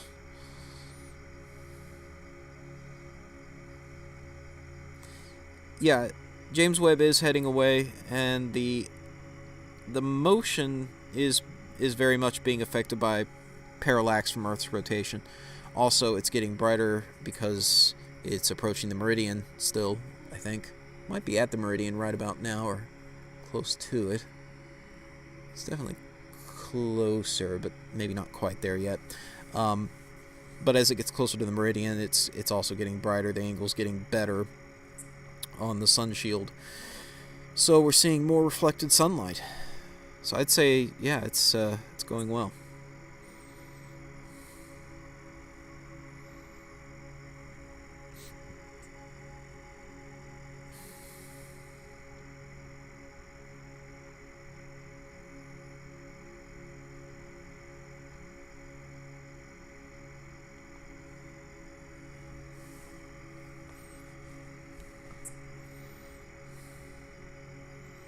No problem.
not $4.99 from Jeff Anderson. Sorry, I missed the message. Looks like it was retracted there.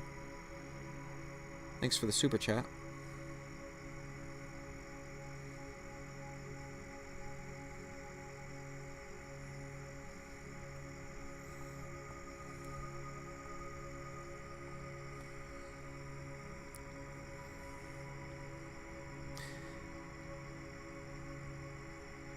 Question from Q Steege. Just picked up on your channel during the JWST stuff. What do you normally spend your time on? Well, normally other deep sky objects, but one of my favorite things to spend time on really is man-made deep space vehicles like this. I love documenting missions beyond low Earth orbit, especially. I find it fascinating and an opportunity to do some interesting astrometry for measuring orbits and doing parallax measurements, all that kind of stuff on something that humans have sent out beyond the Earth. So I've tracked the Perseverance rover, Lucy, all kinds of stuff, but more commonly I tend to spend time on just regular deep space observations with the telescope on a webcast like this. However, I also do tracking of low Earth orbit satellites, including Hubble, ISS, Starlink satellites, whatever I can get my scope to log on to. So definitely come back around for more. I just acquired a new, larger telescope, especially for doing low Earth orbit satellite tracking as well as tracking rocket launches. So I do launch photography, and I write software to perform those functions. So I've got Sat Tracker for tracking low Earth orbit satellites, and UFO Tracker for doing rocket tracking. What kind of things do I hope the JWST will find out? Well, like we were discussing earlier tonight, I definitely hope they get some data on exoplanet atmospheres, and I mean to be able to see potentially seasonal variations in the compositions of those atmospheres. That would be really incredible. I mean, is it too much to hope for that they pick up some signal that suggests a biosphere on another planet, some sort of change over time? I don't know, maybe. The lifespan of JWST is probably going to be much more limited than Hubble, and so those kinds of long-term observations to monitor secular changes of that nature could be difficult.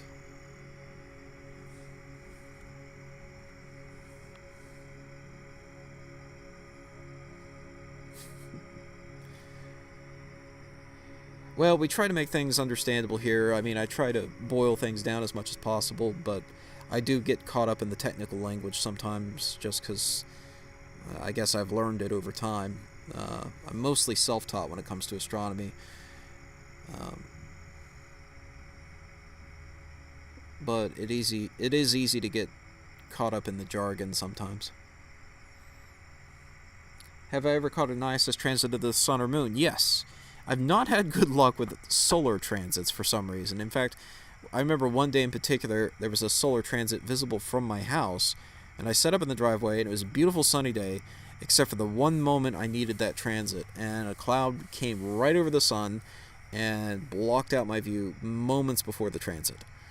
However, I've captured some pretty good footage of a couple lunar transits, and I've worked with another YouTuber, Red's Rhetoric, to actually do simultaneous observations. So we set up from two slightly different locations, a few hundred meters away, or in one case a little over a kilometer away from each other, and he was using a Nikon camera and I was using my LX200, and we both recorded the same transit perpendicular to the path of the transit so that we could get a nice baseline to do parallax measurements, and we actually measured the altitude, size, and velocity of the space station using that observation.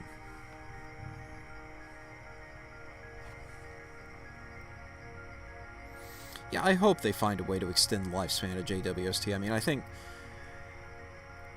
there's some interesting tech coming online with extending the life of satellites. Who was it? Was it Northrop? Lockheed, who was it that made this whole... they did a test recently where they put up a mission extension satellite that went up and visited a geostationary satellite and plugged into it to fuel it back up. So that kind of technology is available now, and I think it would be really interesting and good to be able to do something like that and refuel JWSTs, because the Webb has to use active, thrusters to maintain its orbit around L2. And that's going to be one of the life-limiting factors of the observatory. Probably one of the biggest factors is the fuel supply. Oh, thanks. I appreciate that, Kaiser.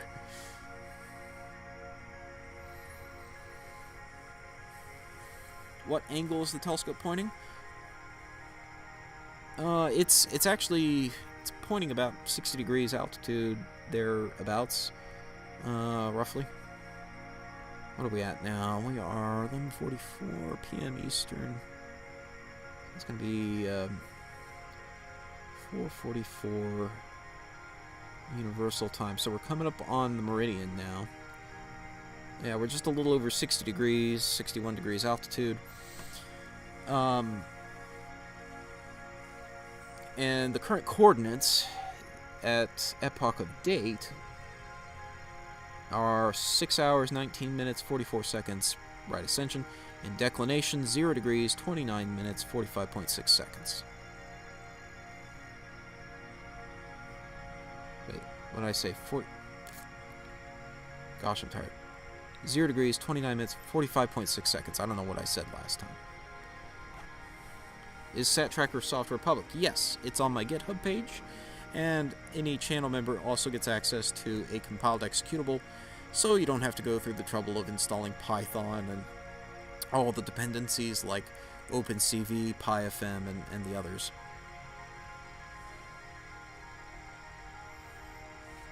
Yeah, I'll post a link to my GitHub if you want to check out the source code. Sat Tracker is open source.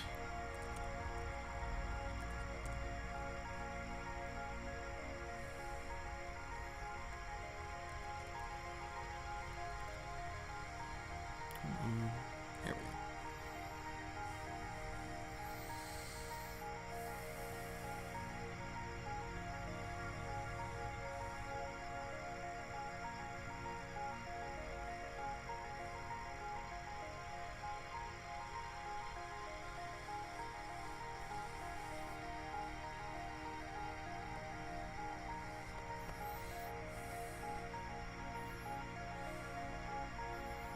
Think it's dimming again.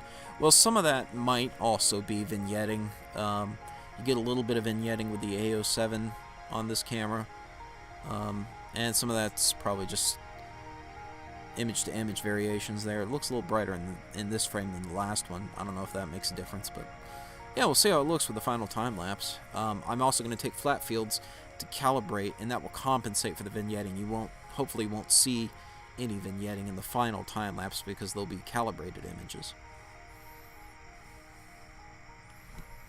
Oh yeah, Java for OpenCV, yeah. OpenCV is endlessly useful. I use it for almost everything, it seems like.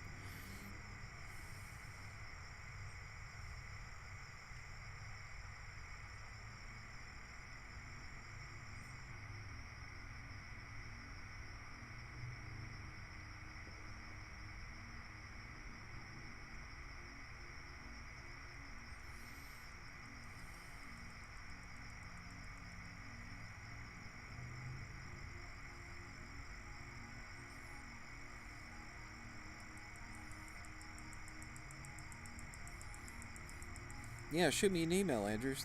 I'd love to see what you're working on. Something. Sounds like I hit the roof. Hoping I have a bobcat jumping up on my roof or something.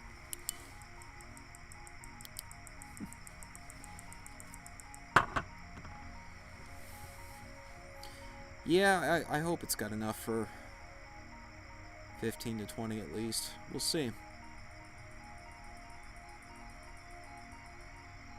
Oh, okay. Yeah. Pick and place machine. That's cool.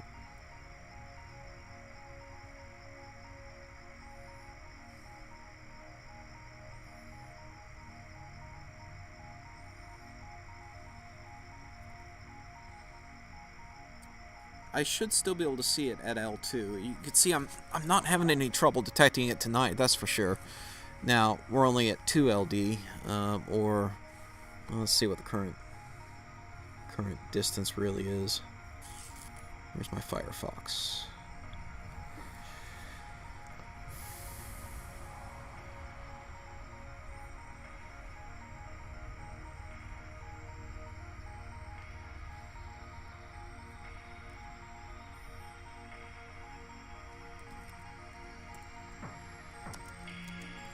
So, current distance, 758,982 kilometers from my telescope to the Webb. It's not geocenter to Webb, it's direct observer distance, slant range as it were.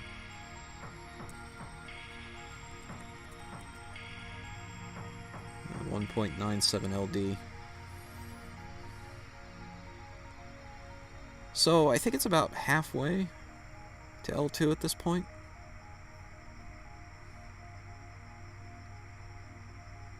So it'll be dimmer, I think, when it gets out to L2, but still should be detectable.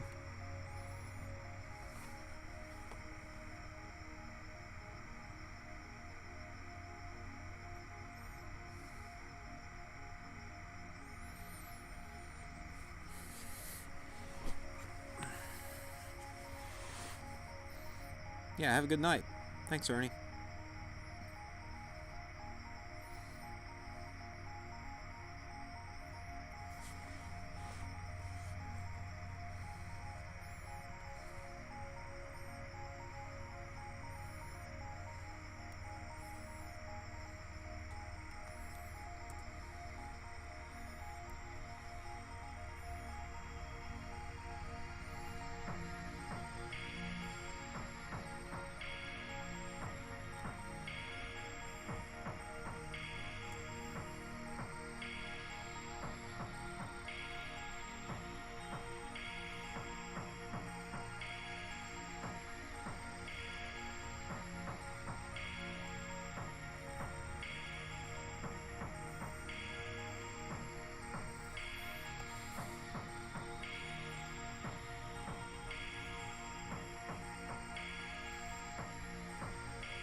Oh, thanks, Andrew. I'll take a look.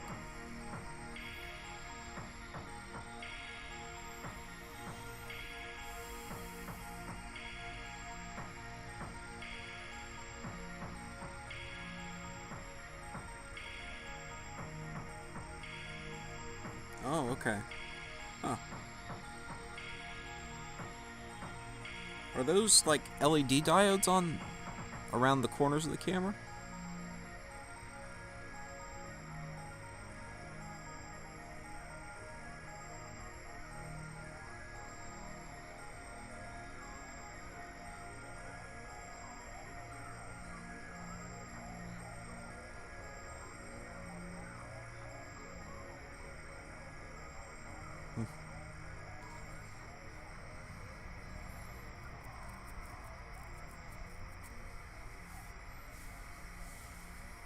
Streaming to a Pi 400 over Wi-Fi. Huh.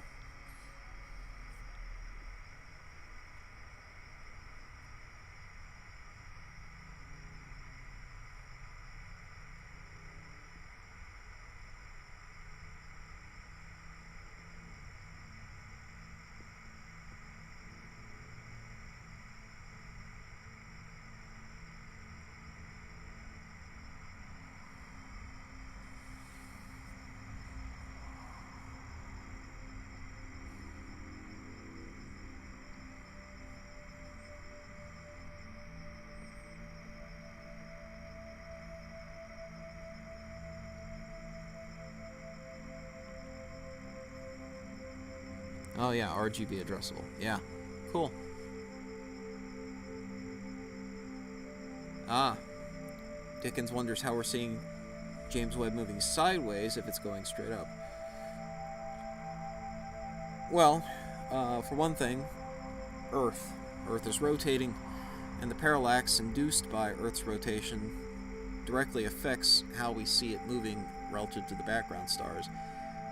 But even if you took that out of the equation, if you could just watch how it moves, it is still moving in an orbit out to L2, and it would not stay fixed relative to the background stars if you could watch it for long periods of time without having the effect of Earth's rotation factoring into it.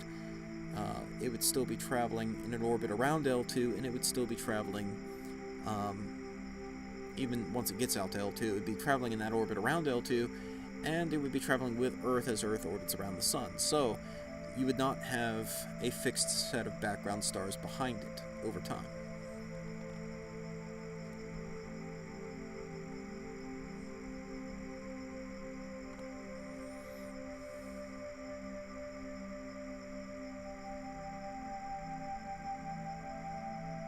Oh, negative color make the object have better contrast. Oh, that's smart. I like that. Yeah. Clever.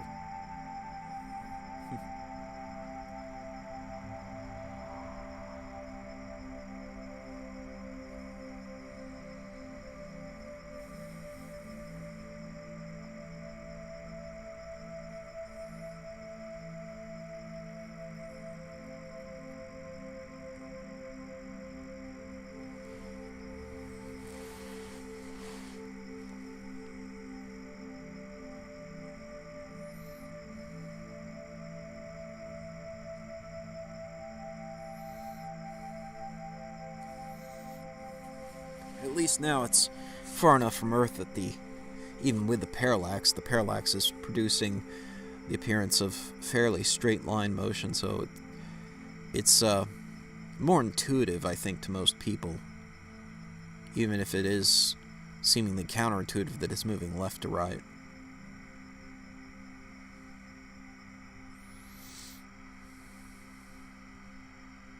You know, if you look back at my previous video covering how parallax is affecting the apparent motion of it during the first webcast, one thing you might notice is that the segments of the motion from the prediction with parallax are much closer together than the prediction from the geocentric position where it's moving right to left. Those segments there are much longer. So what that's telling you is not only is the parallax causing it to curve, it's also compressing the motion, making it reducing the apparent right to left motion quite significantly. It's, in other words, like the vector of how it's influencing the apparent motion of James Webb is in a left to right direction, and now that is the dominant vector. So that's why we're seeing this left to right motion in it now, which is opposite of what we saw during the first webcast.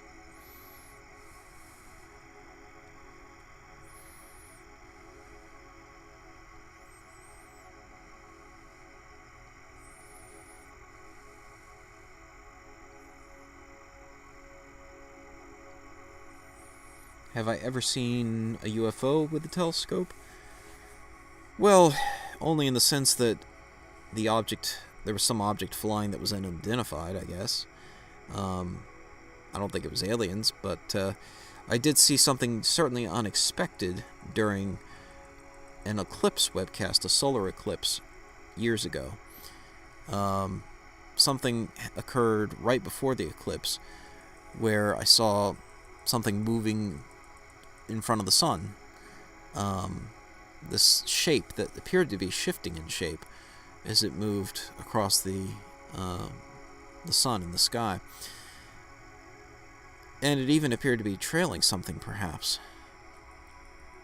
But no one else watching that eclipse noticed anything, so that tells you that's local. That's not in space. That's very local to the telescope. In fact, I was looking out over a bay, and on the other side of that bay was a barrier island, and I'm guessing somebody let off some party balloons. Doing an angular size measurement, it works out to be about the right size for it to have been helium balloons from somebody's party or something off on that barrier island. Given the distance, given the size of your typical balloon, it works out to about the right size in that image. But I didn't know that at the time. It was very shocking at the time. Yeah, that partial solar eclipse video, yeah. Yeah, you remember that video, Kaiser Cube? Yeah, it definitely gave me a shock on the live stream.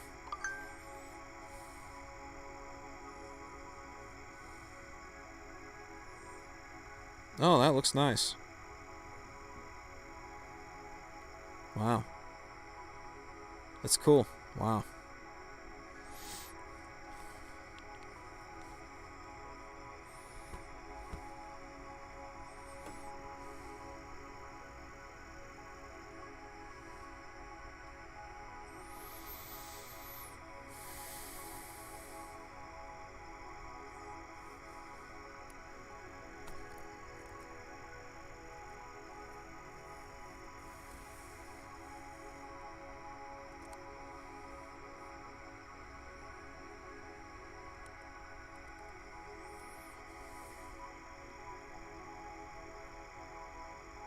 So Goldstone's now picked up the Webb. So data is being received from DSN station number 24 at Goldstone. Previously, we were seeing it getting picked up on Madrid on the DSN Now website. So I'll drop a link to that. It's fun to see that and see what they're picking up. Yeah, so according to DSN Now, the range there is 751,000 kilometers. That's from their DSN station to the Webb.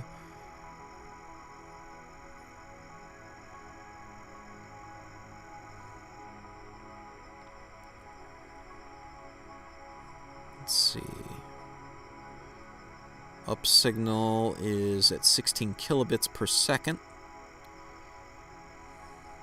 And the down signal is 40 kilobits per second.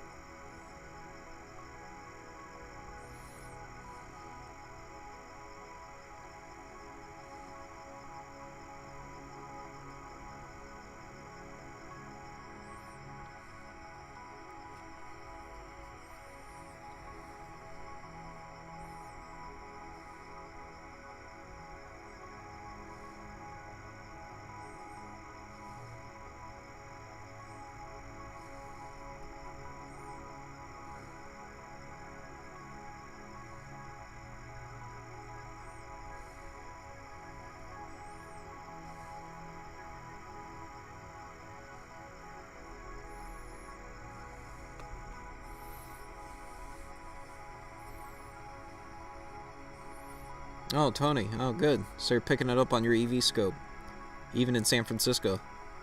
Oh, that's excellent. Yeah, I hope that continues to be the case as it gets to L2. Probably will if you're picking it up now that easily, especially in San Francisco.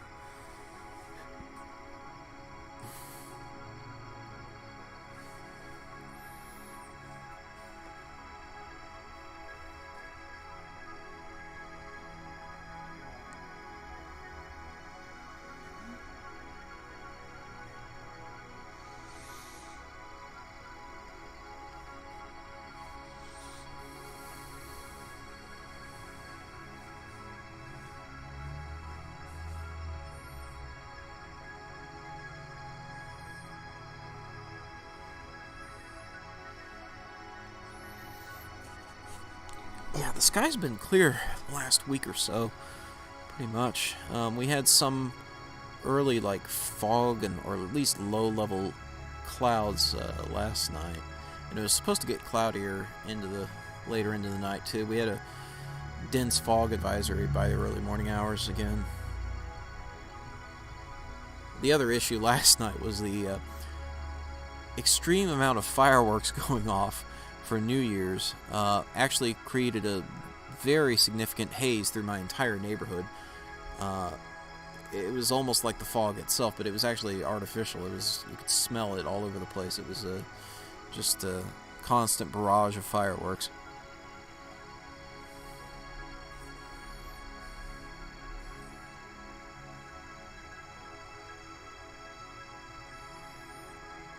Darker sky than normal. Day sky was deep blue. Usually means lots of stars tonight. Yeah, that's good. Good transparency, huh?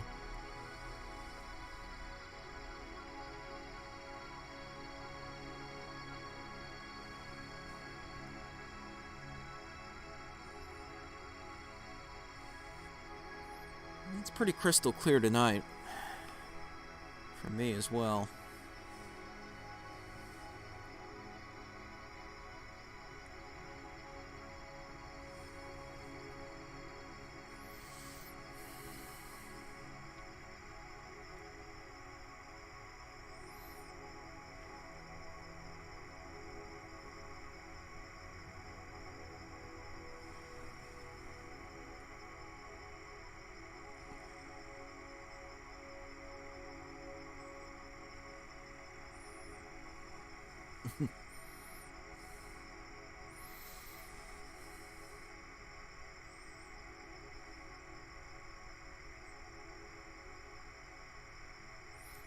No, I do not have the same hairstyle as the UFO video. Not at all.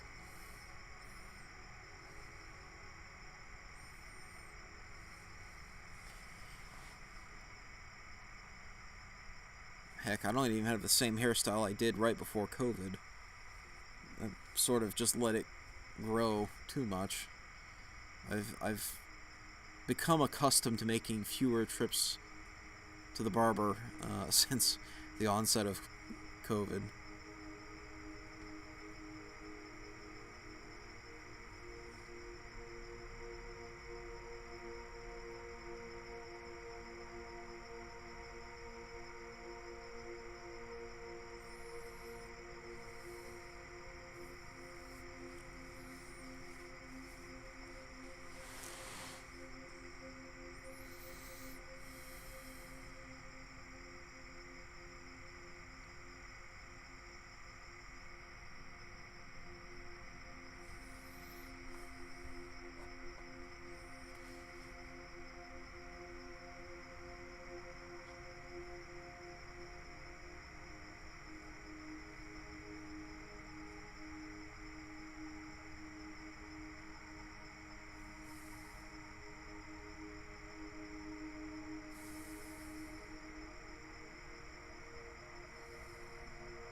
Three mirrors and a pair of shears. Yeah. I don't trust myself with that level of power. I've got too much hair for that.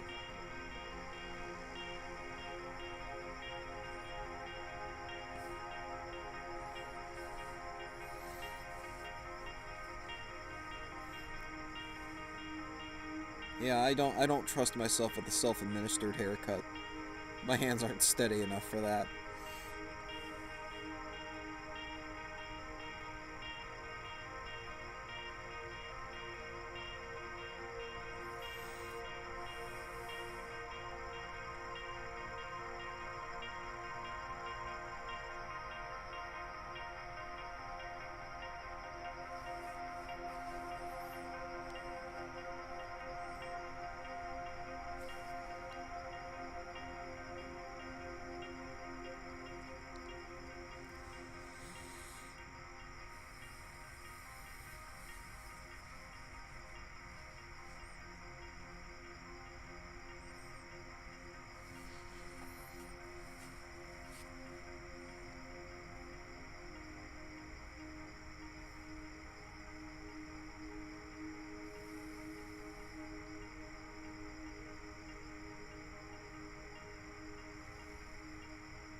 I mean, yeah, Chris, the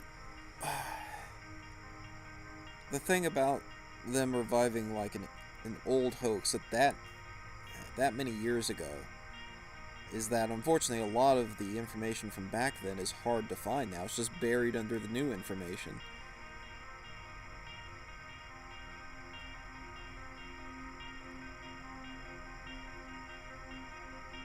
And some of the old sources, some of the old sites, some of the old images, not necessarily available anymore.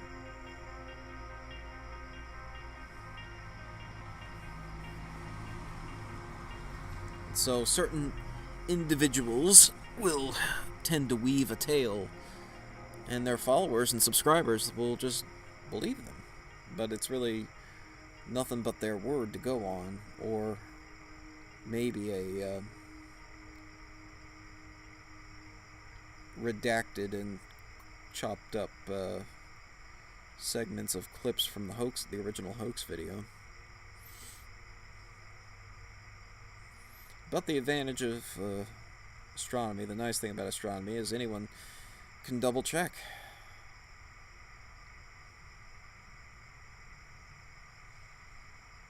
The sky is accessible to all.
So, when James Webb gets to L2, you'll still see it moving, much like you see it now.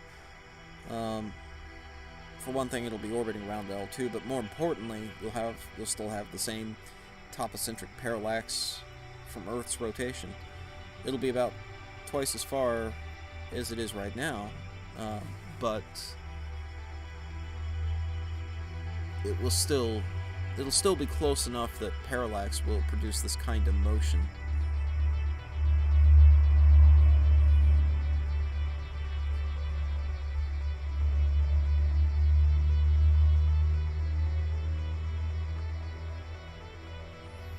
Yeah, I mean, Don't Look Up was definitely intended as a comedy, not a serious take on a potential impact scenario. It's clear to me they got some science advisor to give them input on some of the terminology they use, but even then, the way they depict it is not necessarily accurate. I mean, nobody sits around a whiteboard anymore manually crunching numbers to try to calculate an initial orbit for an object. I mean, you would just plug that in software that's already out there and get an answer in 5 seconds. And frankly, I don't know anyone who uses the method of Gauss anymore for calculating an orbit. I mean, that was the oldest method, first one that they ever came up with, really, for reducing astrometric data to an orbit, but nobody uses that, I don't think. I've tried to use it a couple times and it usually fails. It's not nearly as good as more modern methods. And when you have a very short arc, to be honest, when you have a very short arc of observations over, say, a single night, and you're just trying to get an initial rough orbit solution, that method's not going to work well for you. That's not an ideal scenario for it.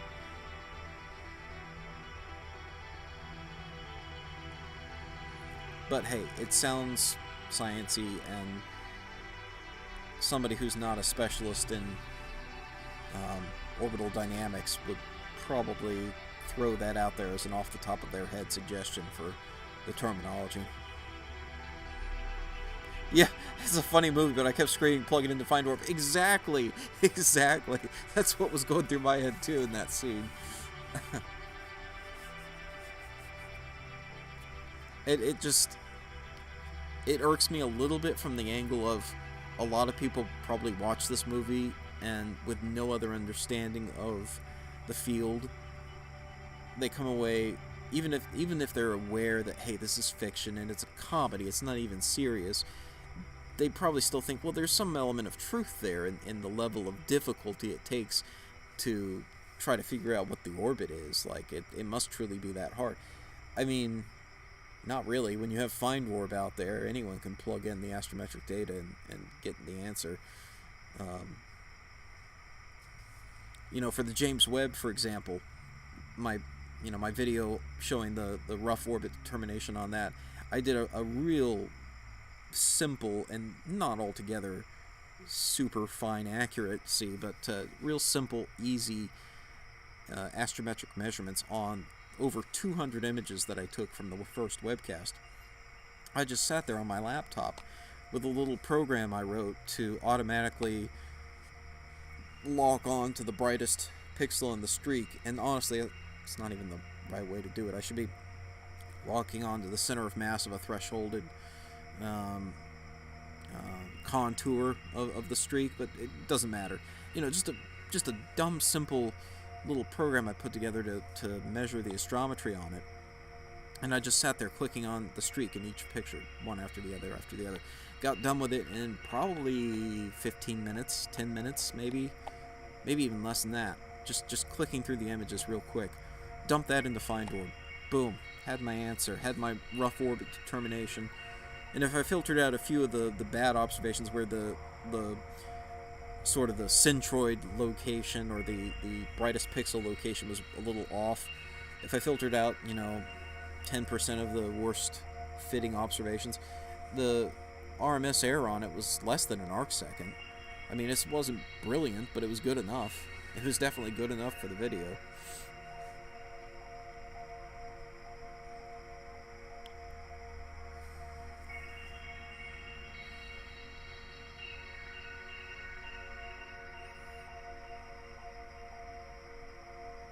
Yeah, without the whiteboard, we wouldn't have the scene erasing the 0.00. It was necessary. Yeah.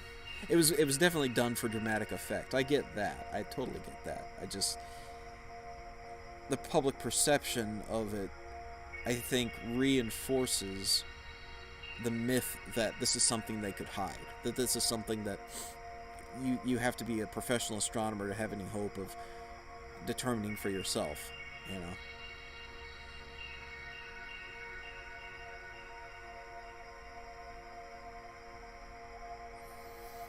No, there's virtually no possibility of James Webb crashing into space junk that we put up there.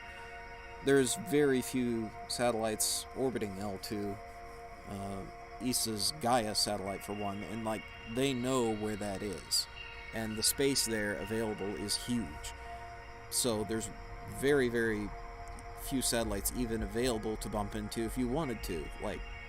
It'd be tricky to do it deliberately. It's not at all like low Earth orbit, which is crowded, or geostationary satellites, which are very, heavily regulated and policed and also crowded.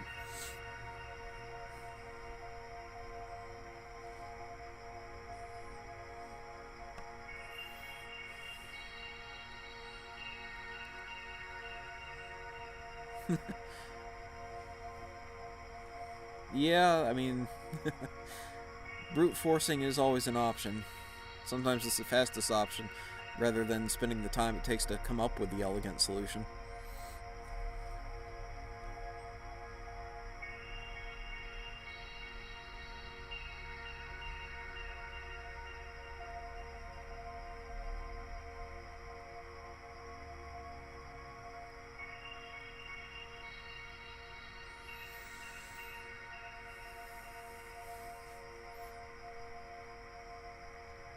The other thing I thought was interesting about the Webb that I read is that because of the nature of the telescope, I mean, this makes sense, you don't want to stick thrusters on the side of the sun shield where the telescope's mirrors are. You don't want to end up coating the mirrors with thruster residue. You don't want to blast, large amounts of heat, or really any heat, on that side of the sun shield. The whole point is to make it as cold as possible, as close to absolute zero as possible on that side of the sun shield. So you stick the thrusters in such a way that they're really only capable of pushing away from Earth. The thrusters are on the Earth side of the sun shield. So they deliberately try to keep the telescope from going too far past Earth on that side of the L2 point. They want to keep it on sort of just shy of L2 distance from Earth, so that the thrusters are always working to push it away from Earth and never have to push it towards Earth. If you end up in a situation where dynamically you need to thrust James Webb towards Earth, you're in trouble, because that would mean turning the telescope around to face the sun and get heated up. That's bad news. Or you would have to stick thrusters on the side of the telescope that you don't want to stick thrusters. So they've thought about all of that in the trajectory design, which is rather clever.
So Earth's gravity is constantly trying to pull a JWST.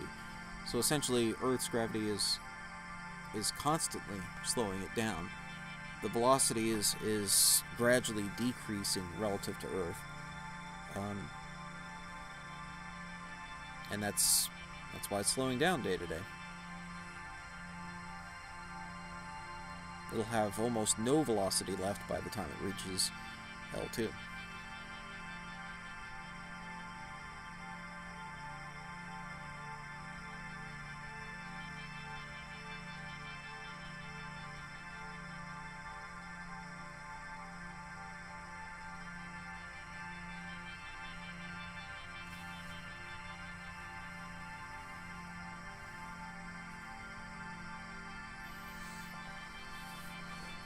Alright, I'm going to take a little break here. I'll be right back in a minute. But again, just to remind you, we're going to be wrapping up the webcast here soon. As soon as the Webb leaves the field of view, you can see how close it is to the right side of the image there. Once it goes off frame, we'll be wrapping up the webcast, but we've probably still got another 10 or 15 minutes or so until that happens.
No, I wasn't. I was not talking for the last few minutes. No, I knew I was muted. I'm back now, but I was just setting up for a long exposure shot with my cell phone of the rig and the stars beyond. I want to get at least one picture of the telescope in action, taking pictures of another telescope.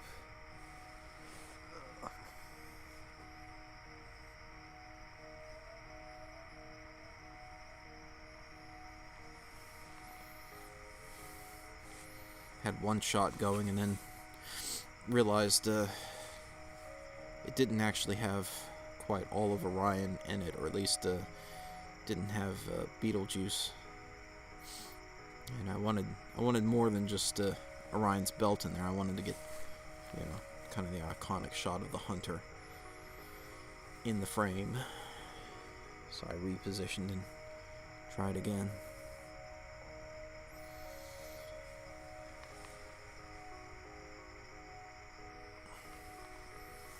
So now I'm trying to delicately move the trackpad without shaking the cell phone, which is kind of propped up on the back of the laptop.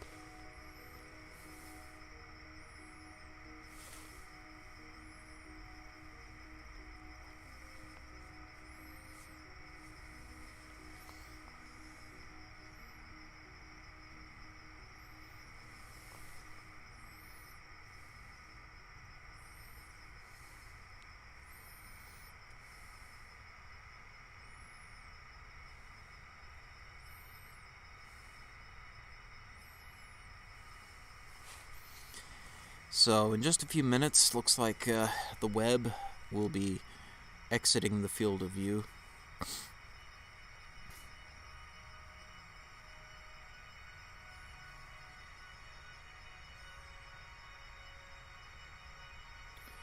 Oh, when I said 75% was the threshold to run your camera, is that on the hot end or cold end?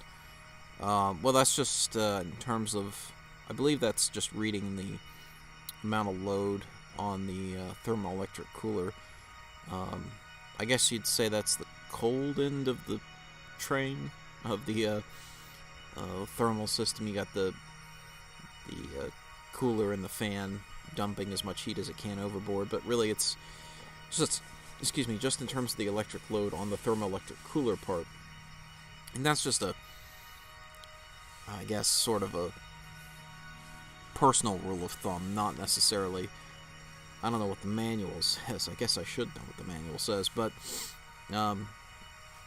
if you try to run it as a set point that's way too high or way too low in terms of the amount of load on the thermoelectric cooler, I've noticed it will have trouble sometimes maintaining the set point. It's just something about the PID controller on it, or whatever nearest equivalent they use to maintain set point. It doesn't like not working very hard at all, and it doesn't like working way too hard necessarily. It's just something I've kind of anecdotally noticed with it. But also, I don't know whether running it, under very heavy load, close to 100%, is going to burn it out over time. I don't know. Part of it's just me being paranoid and wanting to preserve the lifespan of the camera as much as possible. Oh, that's nice. Neighbor's got a cat or a raccoon, I can't tell which, on their driveway, and he's moving occasionally and setting off their motion sensor on their lamp. Their flood lamp over their garage. Whatever it is, whether it's a cat or a raccoon, I think it's staring at me. It just kind of had this silhouette of the ears and the head of this animal looking at me over there. I know they've got cats over there, so it's probably just their cat.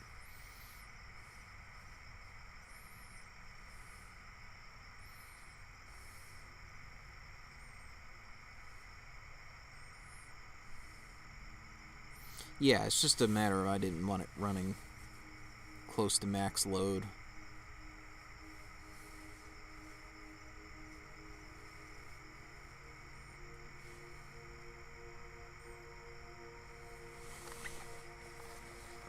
Guess my cell phone's finally done taking that picture. Oh, that came out nice. Yeah, it looks good. Mostly. Well, the stars are kind of streaky, but I guess I expect that. I think maybe the camera was shifting a little bit during the exposure, which is why it's maybe streaked more than I'm used to seeing. I mean, I know it's going to be streaked. It's not like this cell phone's tracking the sky, but perhaps more than normal.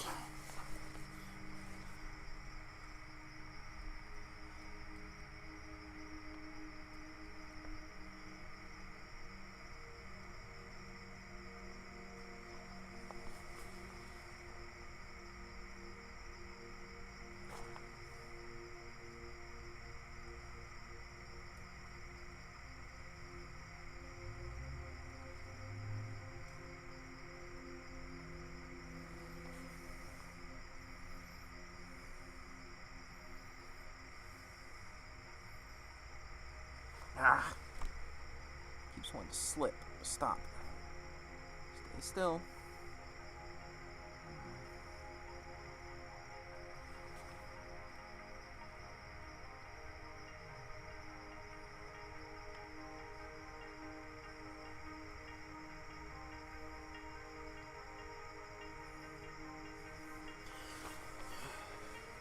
Trying to do these improvised shots with the camera just propped up. The cell phone camera just propped up. And keeps wanting to slip. Of course, everything's wet with dew, so everything's slippery.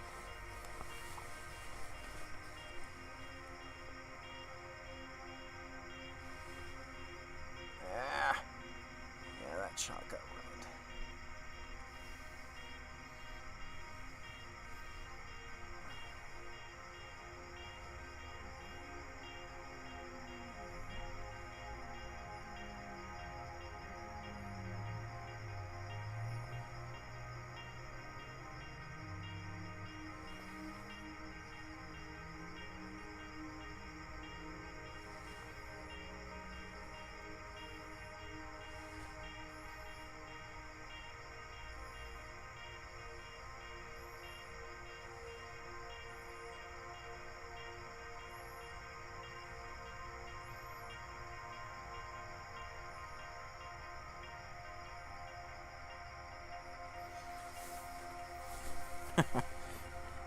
Heat shield.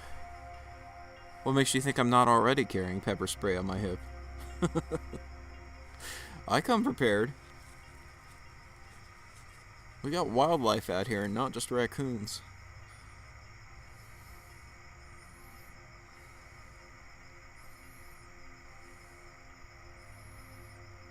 We got things that will go bump in the night. And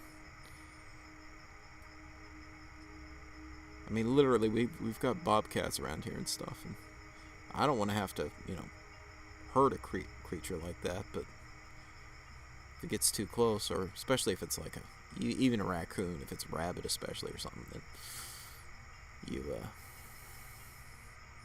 don't want it getting too close.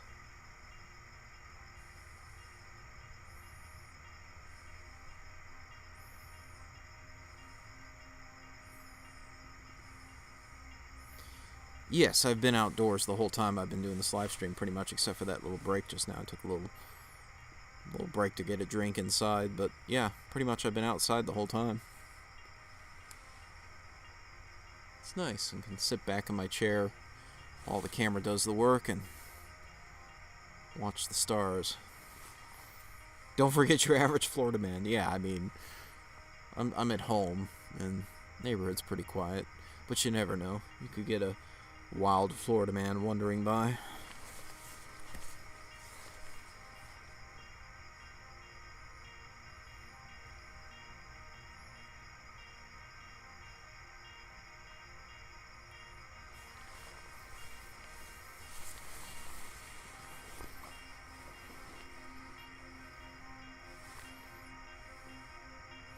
Gators? I don't think there's any bodies of water close enough to make gators a likely possibility, at least in this street. But, I mean, who knows? Crazier things have happened, right?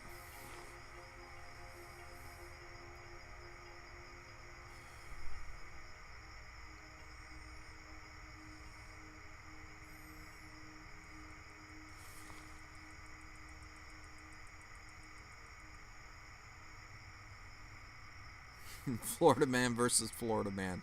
Yeah.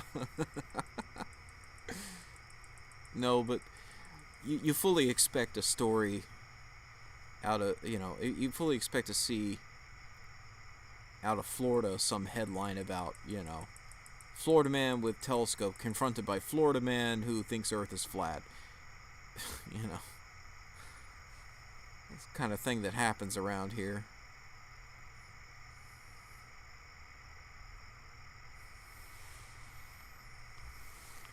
And yeah, it's going to be dimmer in the last few frames, if for no other reason than we're reaching the edge of the frame, and there's dimming around the edges because of the vignetting. That's definitely going to have an effect.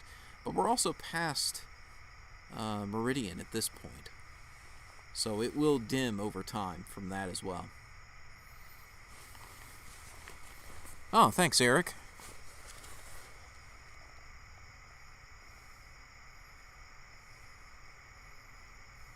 Good to see you around. Okay, there we go. Well, okay, that shot, the framing looks like Betelgeuse was just out of the frame. I did one with Betelgeuse in the frame, but there's a fair bit of streaking from the camera slipping during the exposure. This one, the streaks are noticeably less because it's just more stable.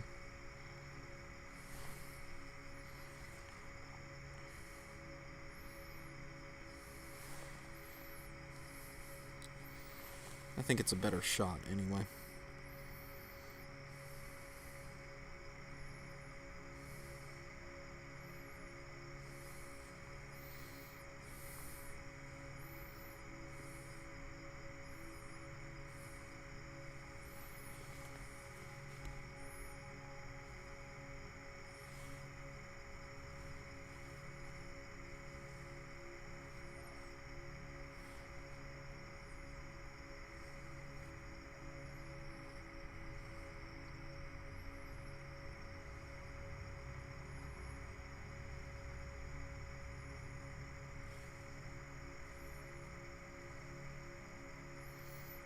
Yeah, I'm really happy with how well the pixel astrophotography mode works. It's just so nice to have that in my pocket and just be able to slap it down somewhere and get a shot of the rig without having to go break out the big old SLR and get a tripod and all that. Just a quick and dirty, nice wide field shot.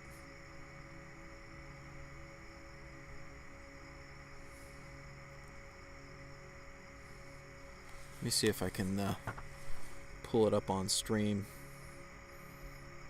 And that's the other nice thing. I don't have to go download the memory card or anything. It's just goes onto the cloud storage right away. Oops.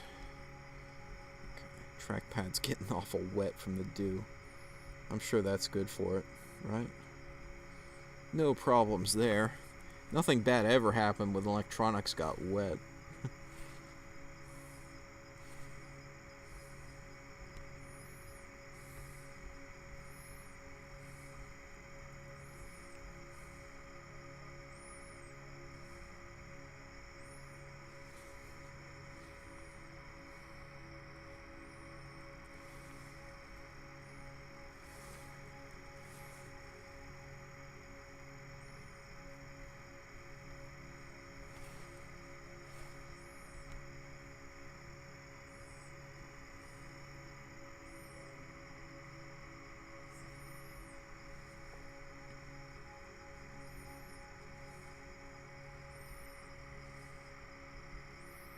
And we're almost reaching edge of the end of the run here.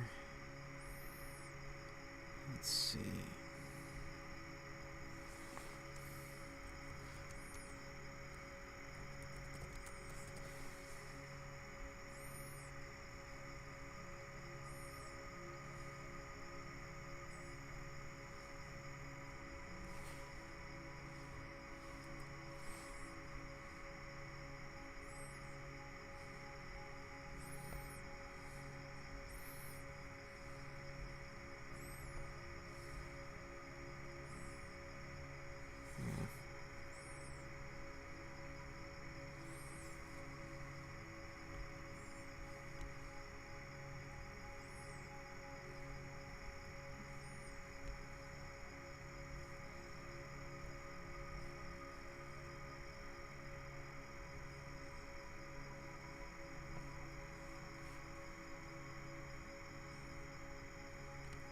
So that's a shot of the rig just now with my Pixel phone in astrophotography mode.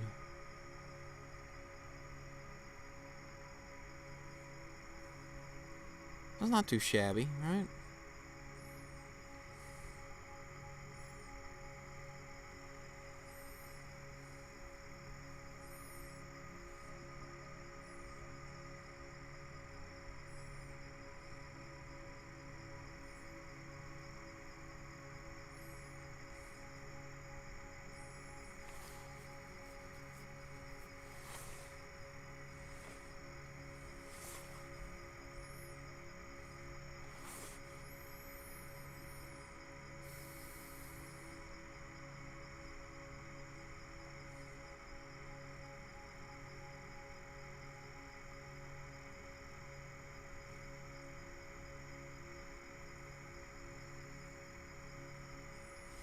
No, thank you.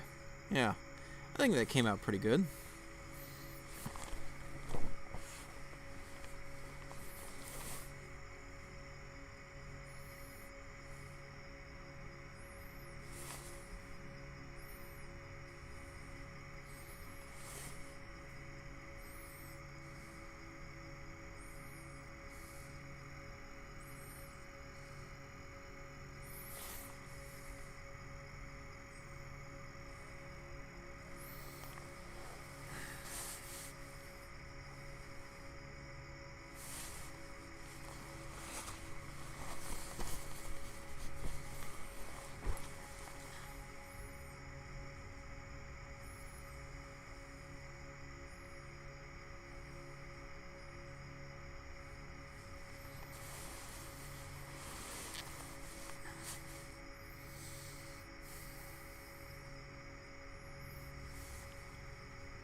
Oh, sorry to hear that, Alan. Yeah, better luck next time.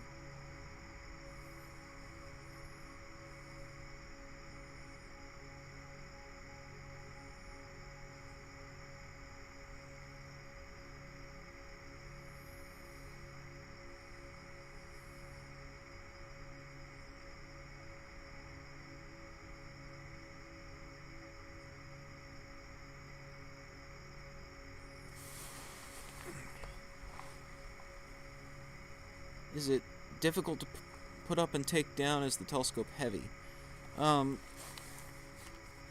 It's not difficult once you get the hang of it. I mean, sure, the first couple times I did a polar alignment, yeah, it was a little tricky, took some serious time. I've got the process pretty down pat at this point. Getting a polar alignment's easy. I consider it pretty easy. Doesn't usually pose any challenges, but physically, yeah, takes a little effort. I mean, you can't be lazy. It's the 8-inch isn't super heavy. It's definitely manageable, but it's not exactly what you call a grab and go scope, right? I mean, you gotta lift it up on the fork mount or on the equatorial wedge, the fork mount onto the equatorial wedge. And then taking it down, you know, same kind of thing. Tricky bit with taking it down is there's a screw in the bottom that you lift out of a notch, and then you got to put it down somewhere and get the screw out without putting the whole thing on the ground. Usually I just put it in the case foam and kind of prop it up on the case foam to get the screw out, or I put it on a chair with the lip of the telescope's base hanging over the edge of the chair, with the screws not colliding with the chair, and then get the screw out that way. You just have to be careful when you do that you don't tip it over and drop the scope. So yeah, it's a somewhat delicate operation, but it's not the worst thing in the world. But it takes time. The big thing is time. It takes at least an hour to set up, and about 45 minutes to tear down, plus time to take calibration frames. As soon as I'm done here, I'm going to take flat fields for calibration. I don't have a proper light box for that. I just turn on the lights on the house and point at the sidewalk and take shots of that. and that gives me a rough flat field setup. So, thanks, Dickens. Yeah. So the frames are updating once per minute. We've only got a few more minutes to the end of the webcast here. When JWST passes out of the frame, that's going to do it for us. So you can see the Webb is getting close to the edge of the frame there. We've probably got another 5 minutes at most, I'd say.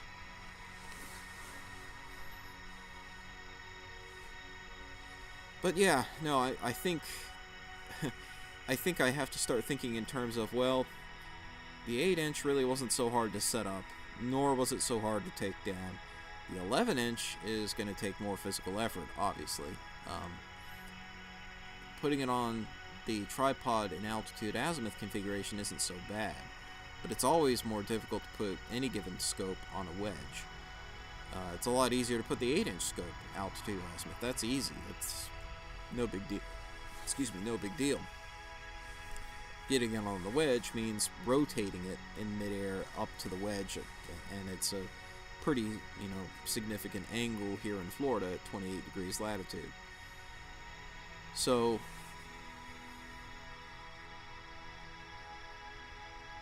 that's something, I got to think about with the 11 inches. Is that even feasible with one person?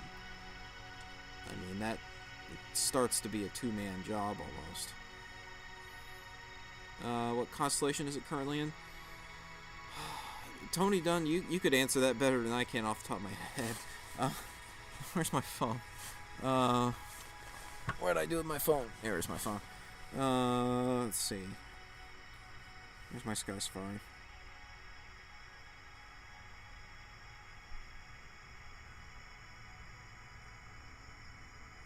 So,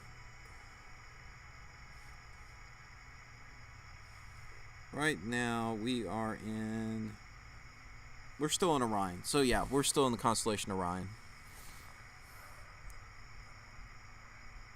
Pretty sure it's to the left of the belt at this point, but let's see. Oh, I can just check it on Sky Safari here. Where are we?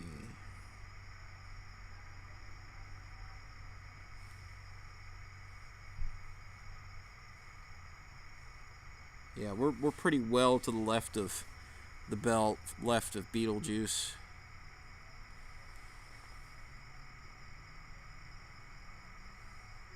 Yeah, we're kind of close to the border on Orion, but yeah, it's still in Orion at the moment.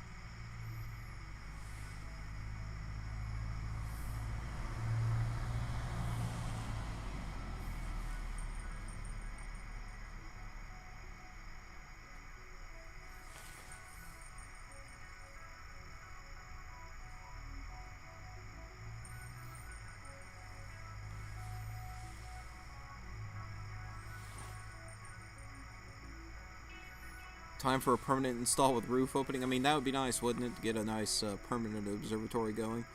One of these days. One of these days.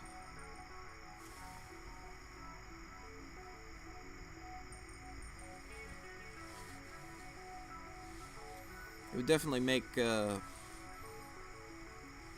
definitely open up possibilities for doing this more often. I always think about that. Like, if I didn't have to worry about the setup and teardown time and all I had to do was turn on a switch, I'd be coming out here a lot more often.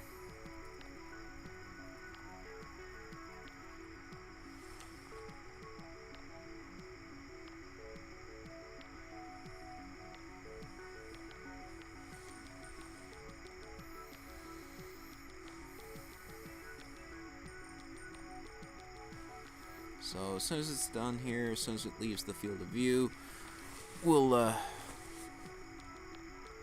transition over to collecting flat fields and run the final time lapse of all the frames.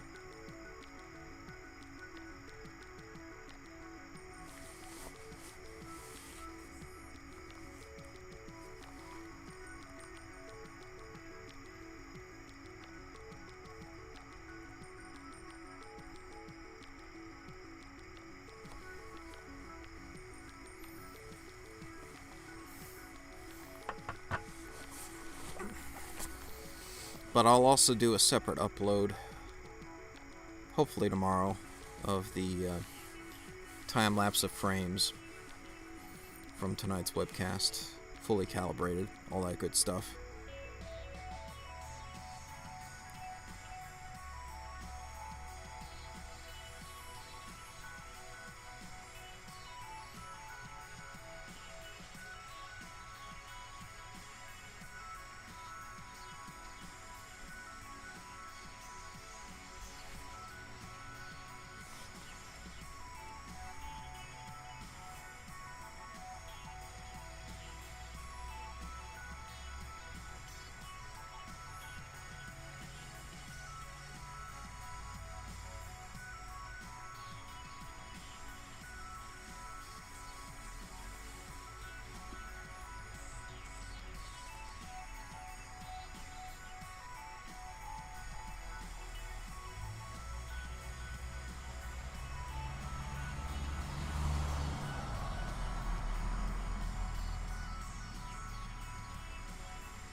Yeah, I'd say the other issues, we're getting an atmospheric attenuation from setting, but also probably some focus issues. Yeah, we're losing sharpness on the focus. We probably have for a while. That's what I get for not redoing the focus midstream. But the flip side of that coin is there's no breaks in the time lapse. That's good, right? That's a good thing.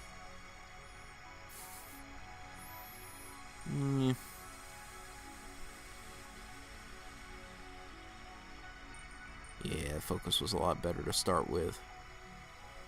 Somewhere along the way we lost it.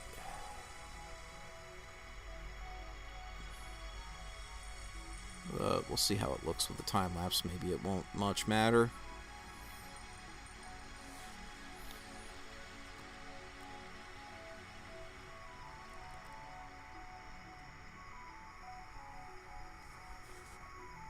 Alright, let's see. Well, we can get one more frame with it in there. It's right at the edge.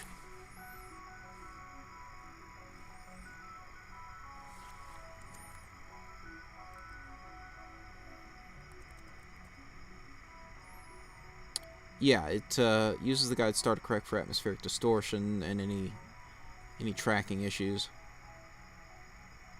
Speaking of which, man, we're running pretty low on guide star brightness too. Good thing this is the last frame.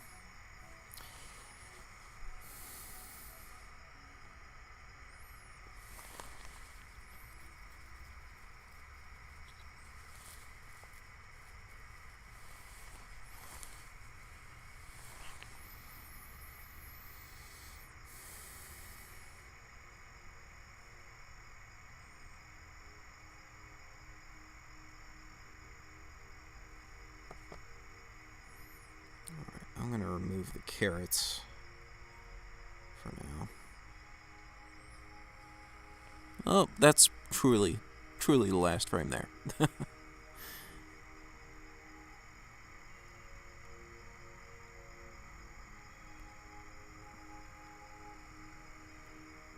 Yeah, I think that'll just about do it for that.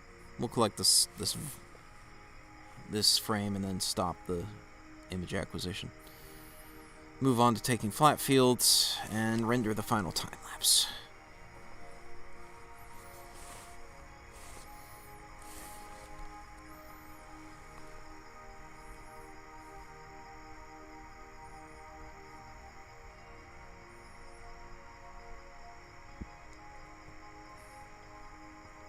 No, I don't normally do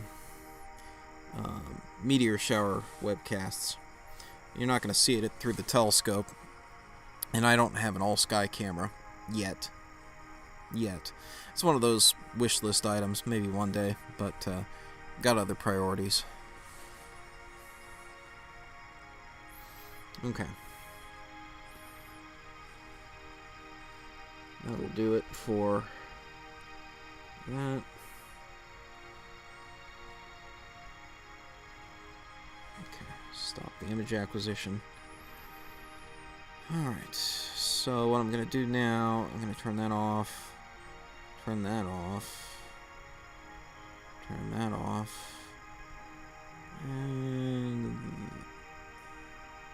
not that, not that, where's the other one? That, okay.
Adjusting this so that when I do the final time lapse, it should just work. Like Todd Howard says, it should just work.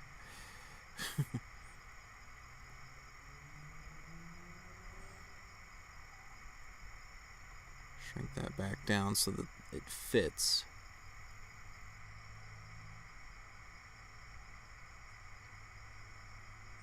Yeah. That will just work. Okay.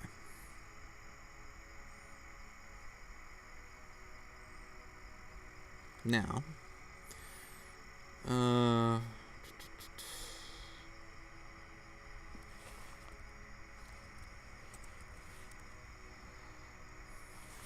going to switch on some lights and get the flat fields. Be right back.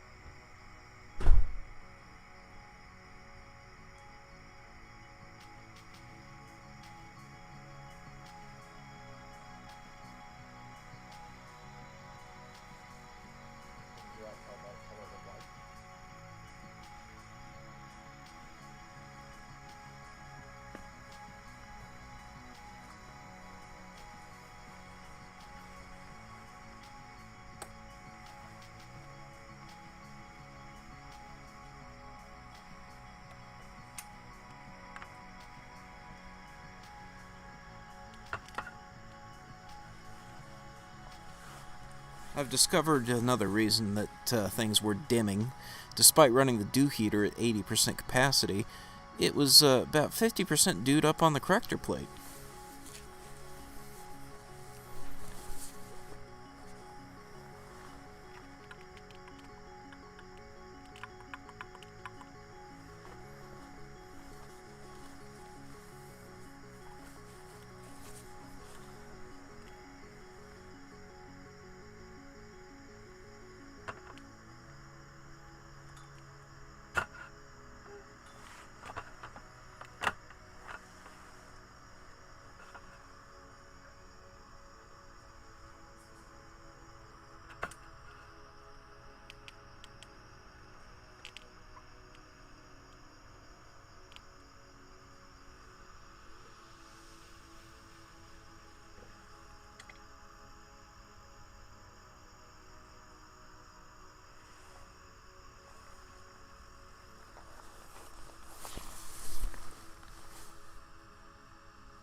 I'm going to grab a few flat frames before I even render the time lapse so that we have fully calibrated images for the final time lapse. Just make things look nicer there.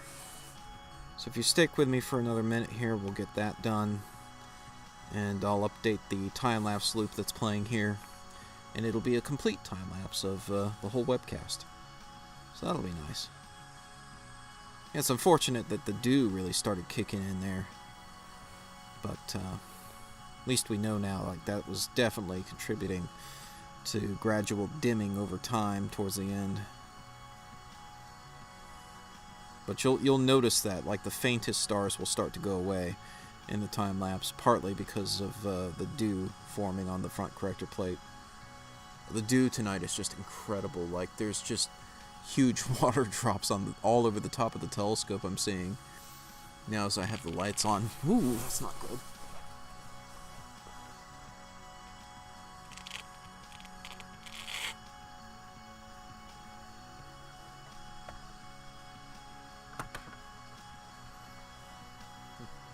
I said that's not good because I heard the dew controller, which you can actually see the Kendrick controller on the left side of the telescope rig there. It's kind of drooping. It's been drooping for a while, but now the angle I have the telescope set up on, the controller was starting to rip off of the Velcro that it's on. So I pulled that off and put it on the table. I need to redo that anyway.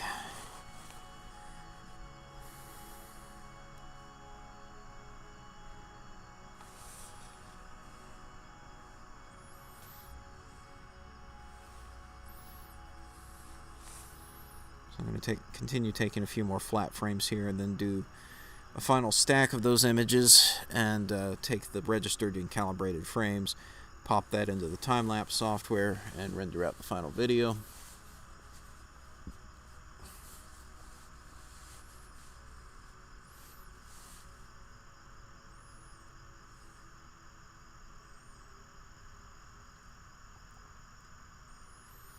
What do I use to identify the James Webb Space Telescope among all the other stars? I just look. I just see what's moving.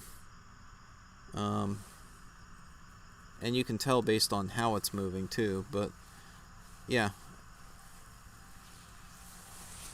It should be the only thing that's moving that quickly through the images, and it is. You have, like, TDRS 9 showed up earlier in the stream, and you saw how quickly that streaked right through the frames. But at this speed, where it's a dot that's barely elongated at all in each individual frame, but it's moving steadily through the frames, that's exactly what I was expecting to see with the Webb tonight. So you kind of get a feel for what the angular motion should be, the direction it should be, and then you can just blink the frames and see. And then if you want to get in depth with it, you can then astrometrically solve those frames and solve for the orbit and do all that kind of fun stuff, which I did in a previous video you can check out.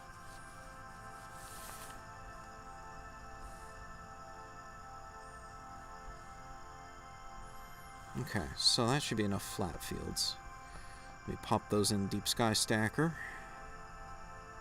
So we had 173 light frames in total. It's quite a few exposures here. And our time frame, so this time lapse is going to cover between 2:48 Universal Time and 6:03 Universal Time.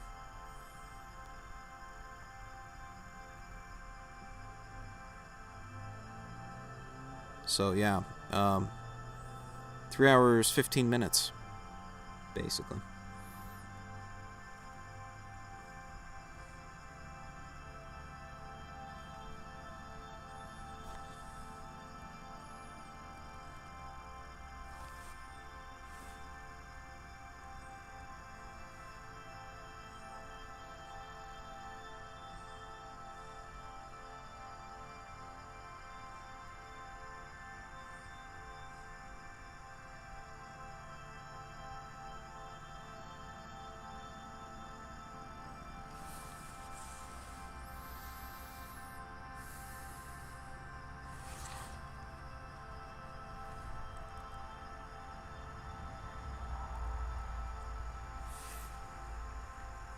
Yeah, I don't think you'll see James Webb in binoculars.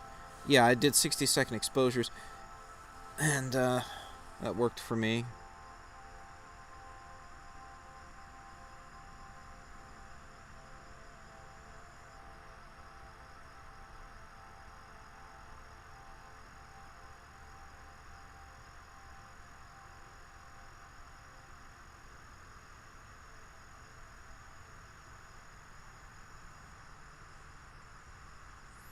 So it's running the stacking right now.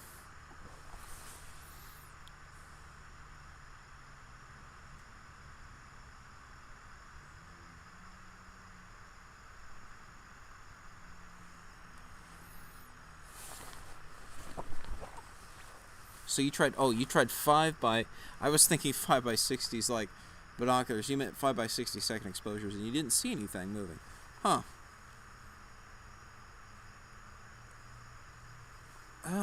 It's strange. I wonder what size of telescope were you using?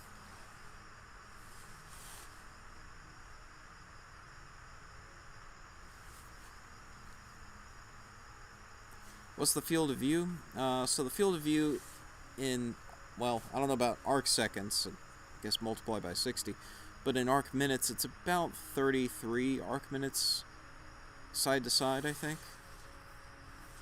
So just a bit bigger than the full moon.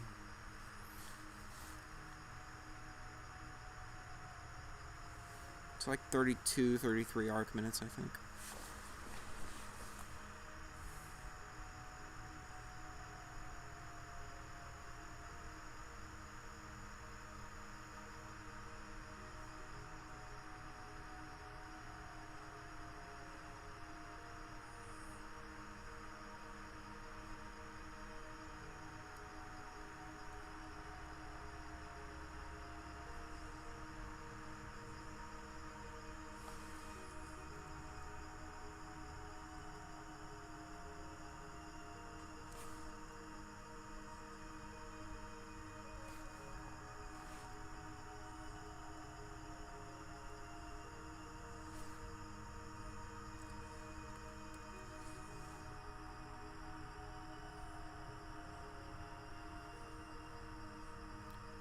Those in my registered directory.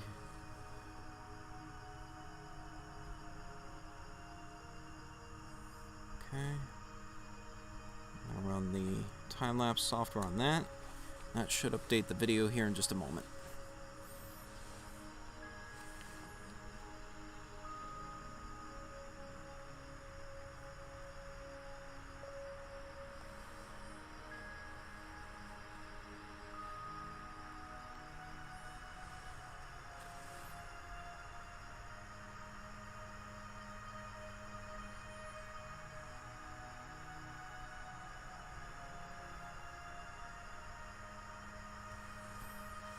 Looks like it's coming along good. Looks real good.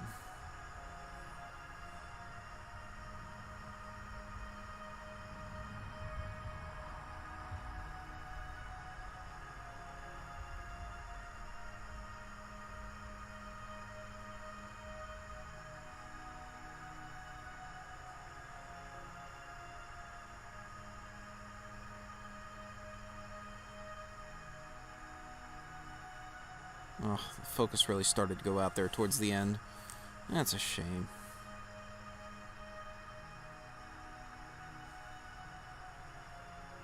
And that's to be expected with the mirror flop.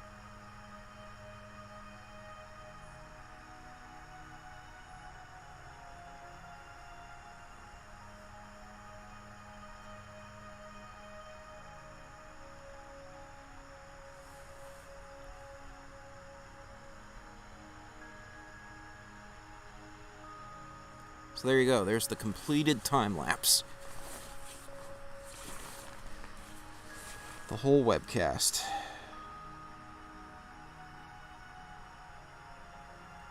You can see it dim, partly because focus is getting lost, but also because dew formation, which might actually contribute to the fuzziness of the image, to be honest. But, yeah.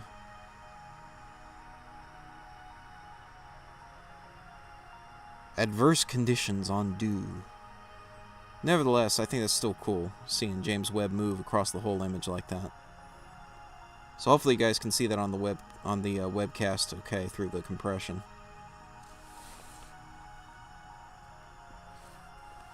I'll go ahead and clear off the rig picture and then expand this window. Make it big like that.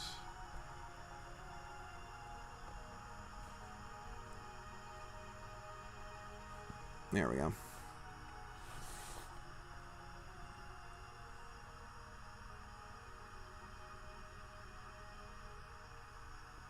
Not bad. Not bad, I'd say.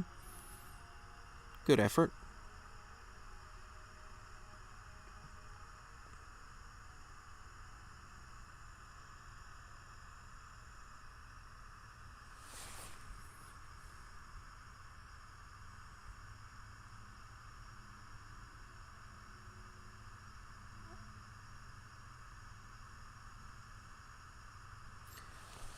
Oh, for astrometry, you mean, Lubo?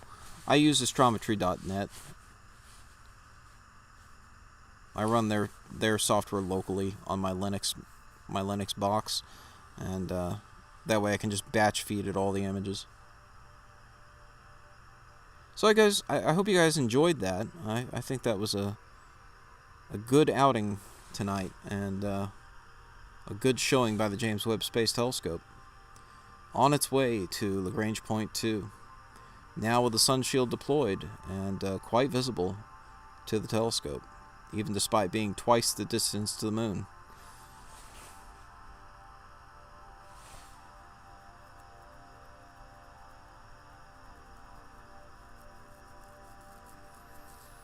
So that's going to do it for me for this evening. Thank you all for joining me.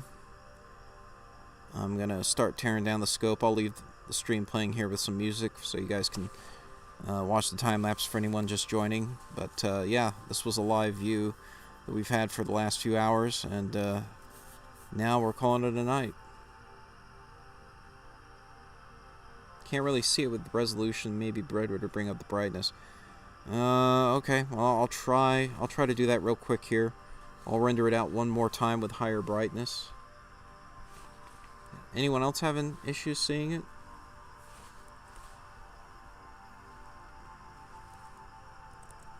Mosquitoes getting me now. Vicious. Vicious.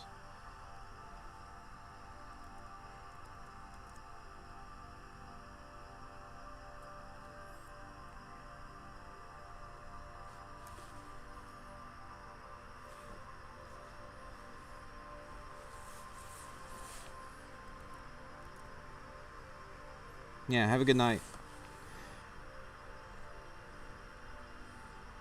I'm gonna, like I said, I'm rendering it one more time with slightly increased brightness, and just see if that helps for anyone who's having trouble seeing it right now.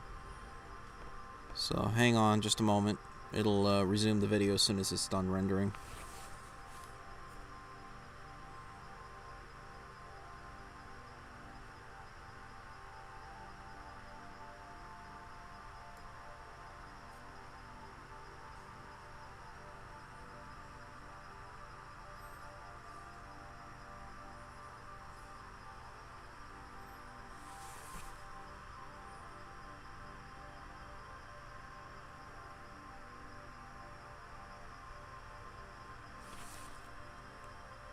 There you go. Hopefully that helps. I think that should look okay.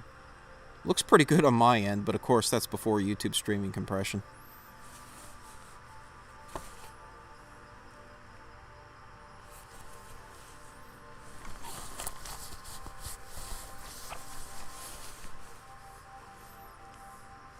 Yeah, I increased the brightness just now, so hopefully that'll help.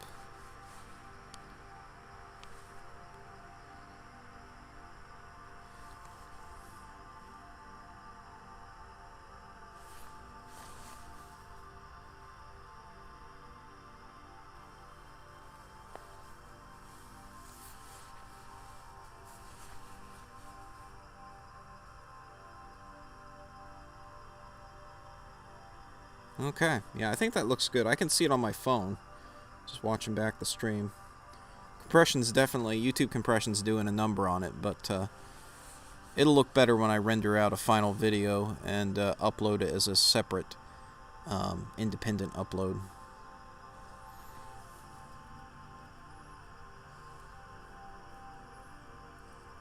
Yeah, exactly. Once it's a normal video, it'll look better.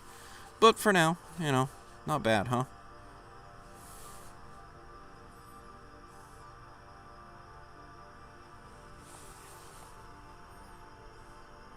Alright, until next time. Thanks for watching. Clear skies, folks.